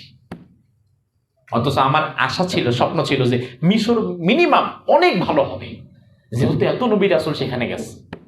এরপরে চিন্তা করলাম নবী রাসূল বেশি পাঠানোর কারণ হচ্ছে যেই জাতি যত শয়তান ছিল ওই জাতির জন্যই নবী রাসূল আল্লাহ তত বেশি পাঠিয়েছে। কথা হয় না? আল্লাহ সবচেয়ে বেশি নবী রাসূল পাঠিয়েছে ইহুদিদের ওপরে, তাই বলে কি ইহুদিদের শয়তানি কমছে? না, কারণ যে জাতি যত খারাপ ওদের মধ্যে আল্লাহ তাআলা নবী রাসূল তত বেশি পাঠিয়েছে যেন তাদেরকে ভালো করা যায়। তো আপনি আমি তো গুনাহ ছাড়া থাকতে পারবো না, গুনাহ হয়েই যাবে, কিন্তু জীবনে এমন কিছু কাজ করবেন ভাই যেই কাজটা আল্লাহ পছন্দ করে। এখন কোন কাজ আল্লাহ পছন্দ করে এটা আমরা জানি না। আল্লাহ তাআলা কার কোন সময়ের কোন আমল পছন্দ করে ফেলছে। আপনি রাস্তা দিয়ে যাচ্ছেন, ইপু প্যারেকের এই রাস্তা দিয়ে আপনি যাচ্ছেন, রাত বাজে তখন 12:30 একটা, পকেটে টাকা পয়সাও নাই, মাসের শেষ। এমন সময় যদি দেখেন রাস্তায় একজন অভাগী খাদ্যহীন কোন ব্যক্তি, সে প্রকৃতার্থে দুর্দশাগ্রস্ত, আপনার চেয়ে বেশি কষ্টে সে আছে, সে হয়তো আজকে সকালে দুপুরে খায়ও নাই, ওই মানুষটা যদি আপনার কাছে হাত পেতে 10টা টাকা চায়, 5টা টাকা চায়, আপনি যদি হাত দিয়ে দেখেন হেরে মাসের আরো বাকি 5 দিন আমার পকেটে আছেই 20 টাকা, ওখান থেকে যদি আপনি ওই রাতের আধারে তাকে 5 টাকা 10 টাকা দেন, এটা কেউ দেখলো না, আপনি শুধুমাত্র এই চিন্তা করলেন যে যা কেউ দেখুক না দেখুক, আল্লাহ খুশি হোক, তোরে দিলাম যা। হয়তো আল্লাহ তাআলা ওই রাতের ওই আমলটাও আপনার ভালো লেগে যেতে পারে, আল্লাহর হয়তো ওই আমলের বিনিময় হলেও আল্লাহ মাফ করে দিতে পারে। এই জন্য যখন কোন আমল করবেন এটা মাথায় রাখবেন, আল্লাহ কোন আমল তোমার ভালো লাগবে আল্লাহ আমি তো জানি না, অন্তত এই যে এখন যেটা করলাম হোক আমলটা ছোট, কিন্তু বিশ্বাস করো আল্লাহ আমি শুধু তোমার খুশির জন্যই করছি, আমার কোনো টাকা নাই, কাউরে দেখানোর কোনো দরকার নাই, আমি বাংলাদেশে রাজনীতিও করব না, এমপি হব না, মানুষকে দেখাবার আমার কিচ্ছু নাই, আমি তোমার জন্য করছি আল্লাহ, তোমার যেন এটা ভালো লাগে। আল্লাহ তাআলার যদি কোনো একটা আমল, আপনার আমল কোনো একটা আমল যদি আল্লাহর ভালো লেগে যায়, তাহলে আল্লাহ কি করবে সেদিন? রাসূল বলেন, ডাকবে, এই এদিকে আসো, আমল নামা এটা তোমার, আইয়ানযুরা ফি কিতাবিহি ফাতাজাওয়াজ আনহু। আল্লাহ তাআলা শুধু আমল নামাটা দেখবেন, গুনাহ আছে, নেকিও আছে, গুনাহও আছে, আল্লাহ আমল নামার পৃষ্ঠা উল্টিয়ে আপনাকে পড়তে বলবেন না, আল্লাহও পড়বেন না, ফেরেশতাদেরকেও পড়াবেন না। তার কারণ আল্লাহ তো জানে, আল্লাহ আমল নামা না পড়ুক, কিন্তু আল্লাহ জানে না আমল নামা কি আছে, জানে কিনা? আল্লাহ তাআলার কোন একটা আমল হয়তো আপনার ভালো লেগে গিয়েছে আল্লাহ তাআলার, এই জন্য আল্লাহ আপনার আমল নামাটা দেখে বন্ধ করে হাতের মধ্যে ধরিয়ে দিয়ে বলবেন আস্তে করে জান্নাতে চলে যা। এটা হচ্ছে সহজ হিসাব। কারণ আল্লাহ যদি কাউকে বলে হিসাব দে, তাইলে হিসাব দিতে কেউ পারবে না। হিসাব দিয়ে জান্নাতে যাওয়ার মতো বেটাগিরি আপনাদের কারো আছে? আহা, হিসাব দিয়ে কেউ জান্নাতে যেতে পারবে না। আল্লাহ তুমি আমাদের হিসাবটা সহজ করে নিও। আরো জোরে বলেন আমিন। আল্লাহ রাব্বুল আলামিন কোরআনের মধ্যে বললেন, ফাম্মা মান উতিয়া কিতাবাহু বিয়ামিনিহি ফাসাউফা ইউহাসাবু হিসাবান ইয়াসীরা ওয়া ইয়ানকালিবু ইলা আহলিহি মাসরুরা। আল্লাহ রাব্বুল আলামিন যার আমলনামা ডান হাতে দিবেন, আমলনামা ডান হাতে দেওয়া মানে তার হিসাবটা আল্লাহ সহজ করে দিবেন। ওই ব্যক্তিকে আমলনামা যখন ডান হাতে দেওয়া হবে তার মানে তার জান্নাত কনফার্ম। ওই ব্যক্তি তখন ইয়ানকালিবু ইলা আহলিহি মাসরুরা, এবার সে দৌড়িয়ে তার আত্মীয়-স্বজনের কাছে চলে যাবে, তার মায়ের কাছে, তার বাবার কাছে, তার ভাই বোনের কাছে চলে যাবে। আমার ভাইরা, প্রথম দৃশ্যে আপনারা লক্ষ্য করবেন, বিচার শুরু হওয়ার পর প্রথমে কিন্তু একে অপরকে দেখে পালিয়ে যাচ্ছিল, ভাগতেছিল, কারণ সবার মাথায় তখন টেনশন। কিন্তু যখন কেউ একজন ভালো ফলাফল করেছে, কেউ একজন ডান হাতে আমলনামা পেয়েছে, তখন আর তার কোনো টেনশন আছে? এবার সে তখন দৌড়িয়ে তার আত্মীয় স্বজন খুঁজবে, আমার মা কই, আমার বাবা কই, আমার ভাই কই, আমার বোন কই, আমার রুমমেট কই, আমার বন্ধু কই, আমার দুনিয়াতে যাদের সাথে চলেছে আমার কাছের মানুষগুলা কই। আমাদের কাছের মানুষদের সাথে তারা আসবে, এসে বলবে, হা উম্মু করাউ কিতাবিয়া, আমার আমলনামাটা একবার পড়ে দেখো, আমার আমলনামাটা আল্লাহ তাআলা আমার ডান হাতে দিয়ে দিছে। এই দেখো দেখো ভাই, আমার আমলনামা কিন্তু ডান হাতে। এই ভাই, এই এই তুমি না মালয়েশিয়াতে আমার সাথে ছিলা, আমার সাথে 10 বছর ছিলা, এই যে দেখো আমার আমলনামা কিন্তু আমি ডান হাতে পাইছি। তার কারণ কি ভাই? তার কারণ হচ্ছে যার রেজাল্ট খারাপ হয় সে তার রেজাল্ট কাউরে দেখায়? সে মুখই দেখায় না। আর যার রেজাল্ট ভালো হয় পরীক্ষায় ফার্স্ট ক্লাস ফার্স্ট, ওই ব্যক্তি সেদে সেদে জোর করে সবাই রেজাল্ট দেখায়, দেখায় না? দেখতে না চাইলে জোর করে দেখাবে। সে বলবে ভাই দেখো আমার আমলনামা ডান হাতে পেয়ে গেছি, আল্লাহ আমারে মাফ করে দিয়েছে, আমি জান্নাতে চলে যাচ্ছি। এবার কাছের মানুষের অবাক হয়ে বলবে কি, ও ভাই তুমি না আমার সাথে ছিলা, আমার রুমে ছিলা, তুমি না আমার কাছে ছিলা, আমরা মালয়েশিয়াতে একসাথে 10 বছর ছিলাম, তাইলে তুমি হঠাৎ করে আমলনামা ডান হাতে পাইলা কেমনে? আমি তো পাইলাম না। এবার ওই বান্দা বলবে ইন্নী যানানতু আন্নী মুলাকিন হিসাবিয়া, ডান হাতে পাওয়ার কারণ হচ্ছে আমি যত কাজ দুনিয়াতে করেছি পরকালে আল্লাহর দরবারে জবাব দিতে হবে, এই টেন্ডেন্সি মাথায় রেখে, জবাবদিহিতার ভয় সামনে রেখে আমি আমার কাজগুলো করেছি। এমনি এমনি পাই নাই রে ভাই, দুনিয়াতে আমার সামনে হারামের রাস্তা খোলা ছিল, আমি সেই রাস্তায় হাঁটি নাই। দুনিয়াতে আমার সামনে ক্যাসিনো ছিল, আমি ওই ক্যাসিনোর পথে যাই নাই। দুনিয়াতে আমার সামনে জুয়ার আড্ডা ছিল, আমি সারাদিন ডিউটি করে রাত্রেবেলা তোমাদের সাথে জুয়া খেলতে বসি নাই। দুনিয়াতে আমার সামনে মদ ওপেন ছিল, আমি চাইলে মদ কিনে খেতে পারতাম। তোমরা একদিন পার্টি করছো, খাইছো, আনন্দ করছো, আমি খাই নাই। দুনিয়াতে আমার সামনে জিনার রাস্তা ওপেন ছিল, আমি চাইলে পয়সা খরচ করে জিনা করতে পারতাম, আমি করি নাই। ভাইরে, নিজের অনেক ভাবে বুঝাইছি, কন্ট্রোল করছি, কষ্ট দিয়েছি, নিজের প্রবৃত্তিকে হেফাজত করেছি, শুধু এই জন্য আন্নী মুলাকিন হিসাবিয়া, হিসাব দিতে হবে একদিন আল্লাহর দরবারে, এই ধারণা মাথায় রেখে আমি কাজ করতাম। এই জন্য আল্লাহ আজকে আমার আমল নামাটা আমার ডান হাতে তুলে দিয়েছে। আপনারা যারা মালয়েশিয়াতে আছেন ভাই, যত কাজ করবেন অন্তত জবাবদিহিতার একটা চিন্তা মাথায় রেখে করবেন যে আমি একদিন মরে যাব। আজকে যদি আমি আমার পরিবারের জন্য হারাম উপার্জন করে যাই, এই হারামের উপার্জনের মজাটা নিবে সবাই, সাজাটা আমার একার। মজা সবার, সাজা একার। মজা সবাই নিবে, সাজা আমার একার হবে। আপনি দেখবেন বাংলাদেশে আমরা যখন মসজিদে যাই, মালয়েশিয়ার সাথে বাংলাদেশের একটা সুন্দর পার্থক্য আমি পেলাম। বাংলাদেশে যখন মসজিদে যাই, মসজিদে আমি ঢুকার আগে আমার জুতারে ঢুকাই আগে, বুঝে না? তার কারণ জুতা যদি বাহিরে রেখে আপনি যান তাহলে হবে কি? আসার পরে কি দেখবেন? জুতা নাই। এই যে আমরা এই জুমায় মসজিদে নেগারা, মালয়েশিয়ার জাতীয় মসজিদে জুমা পড়লাম, তো যাচ্ছি, আমি জুতা আগে হাতে নিয়ে ফেলছি। তা আমার প্রবাসী বাংলা যে ভাই ছিল মালয়েশিয়ার, সে আমাকে বললো জুতা রেখে যান।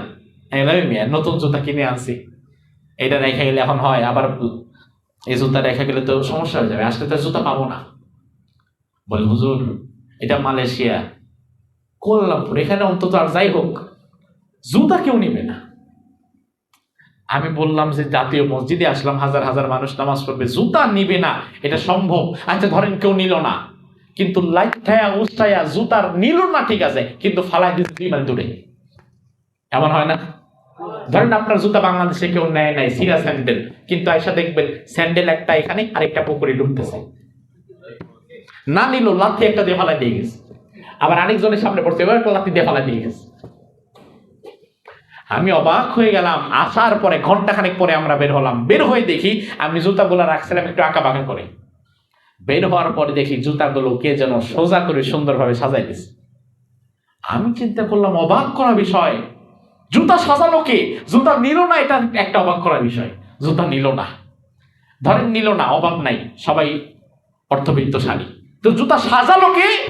আমাকে বলা হলো হুজুর মালয়েশিয়ানরা তাদের বাচ্চাদেরকে শিক্ষা দেয় যে কেউ মসজিদে গেলে তোমার সুযোগ থাকলে তুমি তার জুতাকে সুন্দর করে দিয়েছো। বললো যে কোনো একজন এই শিক্ষাটা নিয়ে আপনার জুতাটা সোজা করে দিয়েছে। আমি চিন্তা করলাম আহারে, যদি এটা মালয়েশিয়ার জাতীয় মসজিদ, মসজিদে নেগারা না হয়ে বাংলাদেশের জাতীয় মসজিদ বায়তুল মুকাররম হইতো, গুলিস্তান যদি হইতো, জুতা রেখে যদি আপনি যান, সত্যি কথা বলেন, আপনি আসার পরে আপনার জুতা পাওয়ার কোনো সম্ভাবনা আছে? হয়তো জুতা নাই, নয়তো আপনি নাই, আপনি শুদ্ধ খায়। তো আলহামদুলিল্লাহ, আপনারা যেখানে আছেন এখানে অন্তত মসজিদের জুতা আর কেউ চুরি করে না। তো এই জন্য আমরা সময় লম্বা করছি না, মোটামুটি আমাদের দায়িত্বটা, আমাদের আলোচনা শেষ প্রান্তে চলে এসেছি। আল্লাহ সুবহানাহু ওয়া তাআলা আমল নামা যাদের ডান হাতে দিবে, তারা আমল নামা সকলকে পড়তে বলবে, দেখো ভাই আমি পেয়ে গেছি, আলহামদুলিল্লাহ ভাই, আল্লাহ আমাকে মাফ করে দিচ্ছে। আর এর বিপরীতে আরেকটা গ্রুপ থাকবে যাদের আমল নামাটা ডান হাতে না এসে কোন হাতে আসবে? বাম হাতে যাদের আমল নামা আসবে, আল্লাহ রাব্বুল আলামিন বলেন, ওয়া আম্মা মান উতিয়া কিতাবাহু বিশিমালিহি ফায়াকুলু ইয়া লাইতানি লাম উতা কিতাবিয়া ওয়া লাম আদরি মা হিসাবিয়া ইয়া লাইতাহা কানাতিল কাদিয়া। বাম হাতে আমলনামা যখন দেয়া হবে, বাম হাতে যার আমলনামা আসবে সে বুঝতে পারবে আমি আর বাঁচতে পারবো না, আমাকে জাহান্নামে চলে যেতে হবে, আর আমার বাঁচার কোনো উপায় নাই। ওই বান্দা তখন বলবে, আহারে এই আমলনামাকে মানে দেয়া হলো, আমি তো এই আমলনামা চাই নাই। মা গনানি মালিয়া, আমার ধন সম্পদ আজকে আমার কি কাজে লাগলো? মালয়েশিয়াতে 20 বছর ছিলাম, আরো ভালো জীবন যাপন করার জন্য মালয়েশিয়ান এক মহিলাকে বিয়ে করছিলাম, মোটামুটি ব্যবসা বাণিজ্য সব সেট, হাজার হাজার টাকা কামিয়েছি, কোটি টাকার মালিক হয়েছি, অথচ নামাজ পড়ি নাই, আল্লাহর পথে দান করি নাই। শত কোটি টাকার মালিক বাংলাদেশ থেকে মালয়েশিয়াতে এসে হয়েছে এমন 2-4 জন কি নাই? আছে তো। মালয়েশিয়ান একজন মহিলারে বিয়ে করে ফেলছে, এরপরে মোটামুটি ব্যবসা বাণিজ্য করে ভালো টাকা পয়সাও কামাইছে, অথচ নিজের দিনদারিটা ঠিক করতে পারে নাই, সন্তানদেরকে দিনের পথে রাখতে পারে নাই, স্ত্রীকে দিনের পথে রাখতে পারে নাই, শুধু টাকা কামিয়েছে, টাকা কামিয়েছে, আর কিছুই করতে পারে নাই। সে বলবে, মা আগনানি মালিয়া, আরে আমার ধন সম্পদ আজকে আমার কি উপকারে আসলো? আমার ধন সম্পদ যদি অন্তত দুনিয়াতে আল্লাহর পথে কিছু খরচ করে দিয়ে যেতাম, তাইলেও তো কিছু লাভ হতো। কিন্তু এত বিশাল ধন সম্পদ রেখে এসেছি, অ্যাকাউন্টে এত ব্যালেন্স রেখে এসেছি, এত টাকা নিয়ে গর্ব করতাম, অহংকার করতাম, আজকে আমার সম্পদ আমার কোনো কাজেই তো আসলো না। হালাকা আন্নি সুলতানিয়া, আমার ক্ষমতা, আমার বাহাদুরি আমার কোনো কাজেই আসলো না, আমি আজকে নিরুপায় হয়ে জাহান্নামে চলে গেলাম। আমার ভাইরা, দুনিয়াতে যাদের সামর্থ্য আছে, যাদের আল্লাহ 2-4 পয়সা খরচ করার মতো ক্ষমতা দিয়েছে, বুঝতে হবে আল্লাহ তাআলার এটা অনেক বড় রহমত আপনার প্রতি। আপনাকে আল্লাহ প্রতিদিন 1 টাকা 2 টাকা দান করার মতো সামর্থ্য দিয়েছে। আজকে একজন মানুষ আপনার কাছে হাত পাতলে আপনি বিরক্ত হন, আল্লাহ চাইলে কিন্তু পরের দিন ওই হাত পাতনেওয়ালাদের কাতারে আপনার উদ্ধার করায় দিতে পারে। আমার ভাইরা, আল্লাহ রাব্বুল আলামিন যদি 2-4 পয়সা খরচ করার মতো সামর্থ্য দেয়, তাহলে আল্লাহর পথে খরচ করার মানসিকতাও আল্লাহর কাছে চাওয়া দরকার। কারণ পৃথিবীতে এখন মুসলমানদের অভাব অনটন নাই, অনেক টাকা পয়সা আছে, কিন্তু আল্লাহর পথে দান করার মতো মনটাই শুধু নাই। কথা কি ঠিক কিনা? নয়তো ফিলিস্তিনের এই 8-10 হাজার মানুষ প্রতিদিন অভুক্ত থেকে কেন মারা যাচ্ছে? গোটা পৃথিবীর 200 কোটি মুসলমানের কি সামর্থ্য নাই তাদের খাবার জোগানের? 200 কোটি মুসলমান তো দূরের কথা, শুধুমাত্র সৌদি আরবের মানুষরা যদি এক বেলায় যেই খাবার অপচয় করে, ওই খাবারটুকু যদি মাত্র ফিলিস্তিনি ভাইদেরকে দিয়ে দিত, আমার বিশ্বাস তাদেরকে খাবারের জন্য হাত পাততে হতো না। এক বেলায় এত খাবার নষ্ট করে, আমি তো অসংখ্যবার সেখানে গিয়েছি, অবাক হয়ে গেছি। বিরাট একটা খাসি নিয়ে বসছে, মধ্যখান থেকে 2 হাত দিয়ে কোনো মতো খাইছে, বাকি সবটা ফালাইছে। এরা হচ্ছে ওই দেশের মানুষ। অন্যদিকে রমাজানে আমি দেখলাম ফিলিস্তিনে মানুষেরা, মিশর এবং ফিলিস্তিনের বর্ডার হচ্ছে লাগানো, বাংলাদেশে রোহিঙ্গারা যেভাবে এসে থাকে, মিশরের বর্ডার সীমান্তে তেমন ফিলিস্তিনি অসহায় মানুষেরা থাকে। এই রমাজানে আমরা আমাদের একটা ফাউন্ডেশনের মধ্য দিয়ে আমি ব্যক্তিগতভাবে প্রায় 8 লাখ টাকার সহযোগিতা নিয়ে গিয়েছিলাম। সরাসরি গেছি, যে আমি এতদিন তো দান করতাম ফোনে ফোনে, এখন সরাসরি সেখানে যাব। তো মিশরের বর্ডার থেকে আমি ফিলিস্তিনি ভাইদের চিত্রটা দেখে এসেছি। এমন শত শত বাচ্চা দেখেছি যাদের বয়স 6 মাস, 2 মাস, 4 মাস, 1 বছর, 1.5 বছর, 2 বছর, মাও নাই বাবাও নাই। দেখলে মনে হবে এক একটা জান্নাতের টুকরা, এত সুন্দর বাচ্চা। একজন মহিলার আন্ডারে 8-10টা বাচ্চা, দেখার মতো কেউ নাই, পরনে একটা ভালো কাপড় নাই, একটা ভালো খাবারের কিছু নাই। আমি যখন গেলাম, এরপরে একটা ঘটনা দেখলাম। 8 বছরের একটা বাচ্চা, 8 বছর তো আর বড় না, বোঝে না, মোহাম্মদ আমের এক তাঁবুর মধ্যে ছিল। 2-3 দিন যাবৎ মোহাম্মদ আমের এবং তার পরিবারের কেউ না খাওয়া, খেতে পারে নাই। ব্রিটিশ একজন সাংবাদিক তাদের সাক্ষাৎকার নিতে অনুমতি নিয়ে গেট পাস নিয়ে সেখানে ঢুকছে, আর আমরা যারা গেছি ত্রাণ সহযোগিতার জন্য আমাদের অনুমতিটা নাই। আমাদেরকে কাজ করতে হয়েছে গোপনে, ভায়া হয়ে। জামিয়া আল আজহারের ছাত্র ভাইয়েরা ছিল আমাদের সাথে, তাদের মাধ্যমে লিঙ্ক আপ করে এরপরে আমরা অনেক কষ্ট করে এই টাকাগুলো বর্ডার ক্রস করে হুন্ডি টুন্ডি আরো বিভিন্ন মাধ্যমে ওই পাশে পাঠাইছি ফিলিস্তিনি ভাইদের কাছে। আবার যার মাধ্যমে পাঠিয়েছি তাকে বলে দিয়েছি, ভাই মেহেরবানি করে তারা যখন খাবারটা পাবে, আমাদের টাকা দিয়ে যে তারা খাবারটা পাচ্ছে, আমরা যেহেতু যেতে পারছি না, অন্তত ছবি অথবা ভিডিও একটু আমাদের কাছে পাঠায়েন ভাই। এটা লোক দেখানোর জন্য না, অন্তত আমার টাকা যে তারা পাচ্ছে এটার একটা প্রমাণ থাকা দরকার না। আমি বললাম ভাই এটা কিন্তু দিবেন। তো আলহামদুলিল্লাহ তারা ভিডিও ছবি এগুলো আমাদেরকে দিত। তো এটা আমরা পেতাম যে তারা আমাদের টাকাগুলো পাচ্ছে, খাচ্ছে, আমাদের কথা তারা বলছে, আমাদের জন্য দোয়া করছে। তো মোহাম্মদ আমের 8 বছরের বাচ্চা তাঁবুর মধ্যে শুয়ে আছে 2 দিন পর্যন্ত। তার মা আর তার ছোট বোন, বাবা নাই, বাবাকে মেরে ফেলছে, কেউ খায় নাই। ব্রিটিশ সাংবাদিক সাক্ষাৎকার নেওয়ার জন্য সে গেট পাস নিয়ে ঢুকছে, সে বসে আছে। এখন সাক্ষাৎকার নেওয়ার জন্য তো একজনকে ডাকতে হবে, কথা বলতে হবে। তো ডাকার পরে কেউ আসে না তার কাছে, কেউ আসতেছে না। সে 1 প্যাকেট বিস্কিট কিনলো, 1 প্যাকেট বিস্কিট কিনে এবার বিস্কিটটা নাড়া দিল। বিস্কিটের নাড়া দেওয়ার এই শব্দ শুনে 500 গজ দূর থেকে ওই মোহাম্মদ আমের যখন দেখছে বিস্কিট নাড়াচ্ছে একটা, সাথে সাথে সে তার তাঁবু থেকে বের হয়ে দৌড়তেছে, এই বিস্কিটটা সে সবার আগে আনবে। 8 বছরের বাচ্চা এবার এসে ওই ব্রিটিশ সাংবাদিকের হাত থেকে আগে বিস্কিটটা নিছে। এখন ব্রিটিশ সাংবাদিক তাকে কি প্রশ্ন করে এটা সে বুঝে না, কেন সে ইংলিশ বুঝে না। আবার সে যেটা বলতেছে এটা ওই ব্রিটিশ সাংবাদিকও বুঝতেছে না।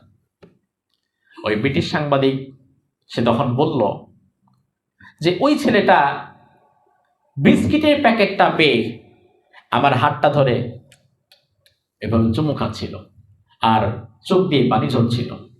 আমি তার কথা বুঝতে পারছিলাম না, আমার কথা সেও বুঝতে পারছিল না, কিন্তু খোদার যন্ত্রণার এই কথা এটা সবাই বুঝে।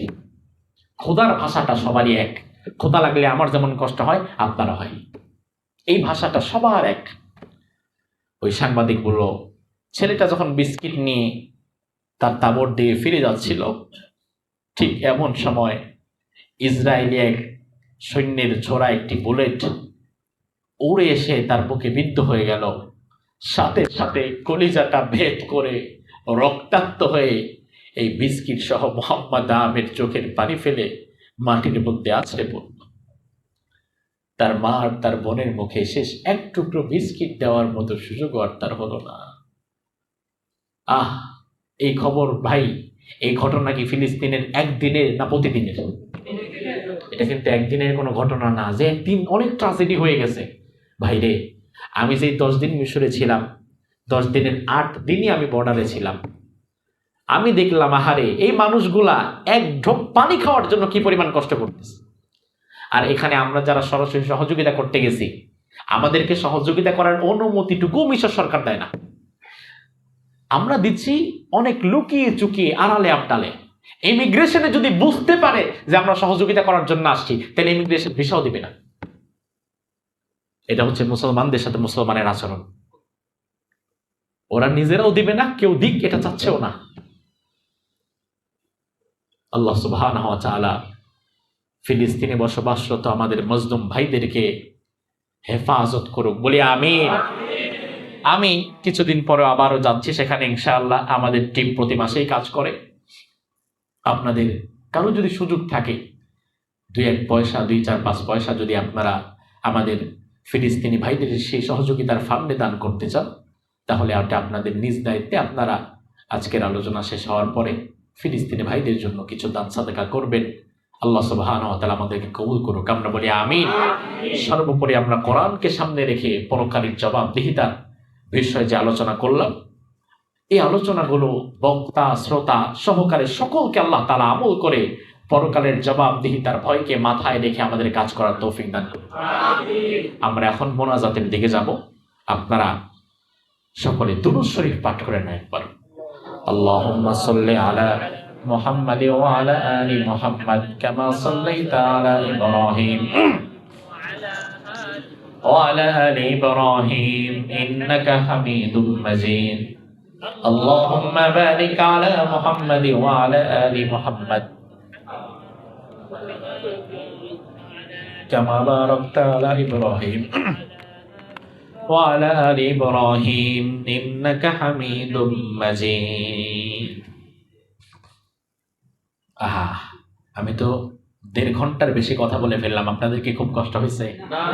আমার এই মাত্র আমি দেখলাম সময়, এর আগে আমি সময়টা এভাবে লক্ষ্য করি নাই। স্বাভাবিকত বাংলাদেশেও আমি এত লম্বা সময় স্বাভাবিকত কথা বলি না।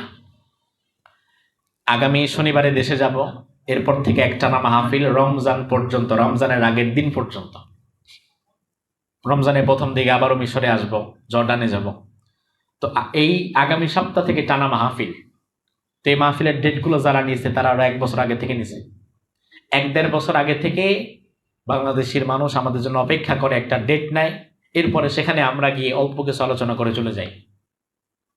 আর আজকে আল্লাহ তাআলা আপনাদের সামনে যখন আমাকে আনছে, এজন্যই আমি সবার ফোন টোন বেশি চালাতে না করেছি, যে আমি চিন্তা করলাম আজকে আমি আমার প্রবাসী ভাইদের কাছে অন্তরের সবটুকু আবেগ দিয়ে কলিজা থেকে আমি আমার ভাইদের সাথে কিছু কথা বলে যাব। তো আপনাদের কি খুব কষ্ট হয়েছে? আবারও যদি আল্লাহ কোনোদিন মালয়েশিয়াতে আনে কোনো প্রোগ্রামে, তাহলে আবারও যদি আপনাদের সাথে সাক্ষাৎ হয়, আপনারা কি খুশি না বেজার? খুশি না? কে কে একটু হাত তোলেন তো।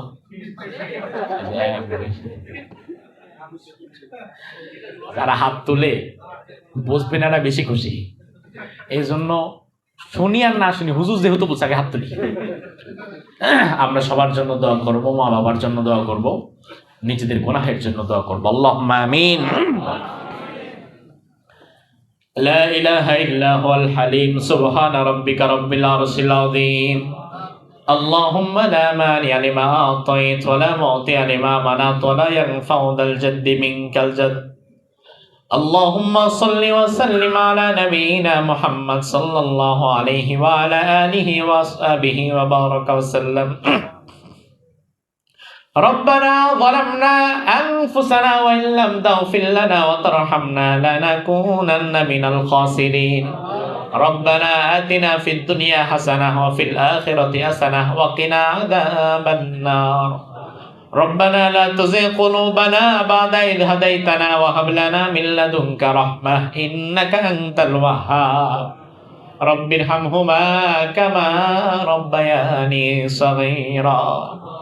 রব্বুল আলামিন সারা জীবনের গুনার বোঝা কাঁধে নিয়ে, লজ্জিত চেহারা নিয়ে, গুনামাখা হাত নিয়ে বাংলাদেশ থেকে 3000 কিলোমিটার দূর এই মালয়েশিয়ার ইপু প্যারেক স্টেটের এই মসজিদ থেকে আমার প্রবাসী মালয়েশিয়ায় আমার প্রবাসী বাংলাদেশি ভাইদের সাথে নিয়ে তোমার শাহী দরবারে হাত তুলেছি। মেহেরবানি করে তুমি আমাদের জিন্দেগির গুনাহ খাতা সমূহ মাফ করে দাও। রব্বুল আলামিন, মাতৃভূমি ছেড়ে কোনো মানুষ শখের বসে এমনি এমনি ফিরে আসে না। মাতৃভূমি ছেড়ে তোমার নবী হিজরত করেছিল বাধ্য হয়ে। বাংলাদেশ থেকে আমার যে ভাইরা মালয়েশিয়াতে চলে এসেছে, তারা বাধ্য হয়ে পারিবারিক চাপে, পারিপার্শ্বিক কারণেই এসেছে। আয় আল্লাহ মেহেরবান, মেহেরবানি করে আমার যেই ভাইরা মালয়েশিয়াতে এসে কাজ করেছে তুমি তাদের কাজের মধ্যে বরকত দিয়ে দাও, তাদের আয় রোজগারের মধ্যে বরকত দিয়ে দাও। অসুস্থ কেউ থাকলে তুমি তাকে পরিপূর্ণ সুস্থতা দান করে দাও। অভাবী যে আছে তুমি তার অভাব দূর করে দাও। ঋণগ্রস্ত যে আছে তুমি তার ঋণ পরিশোধের তৌফিক দান করে দাও। রব্বুল আলামিন হাজারো কর্মব্যস্ততার মাঝে এই মানুষগুলো সে আসরের পর থেকে নিয়ে রাত 10:30 পর্যন্ত সময় দিয়েছে। আয় রব্বে কারীম, এই সুন্দর আয়োজন স্বল্প সময়ের মধ্যে যারা করেছে, আমাদের প্রিয় মাসুদ ভাই, আশরাফ ভাই, এমন কিছু মানুষ আমি দেখলাম নিঃস্বার্থভাবে শুধুমাত্র তোমার ভালোবাসায় মানুষকে যারা কোরআন শোনাবার ব্যবস্থা করে দিল, মেহেরবানি করে আজকের এই সবটুকুন তুমি তাদেরকেও দান করে দিও আল্লাহ রব্বুল আলামিন। আজকের এই আয়োজন আমাদের সবার নাজাতের ওসিলা বানিয়ে দাও আয় আল্লাহ।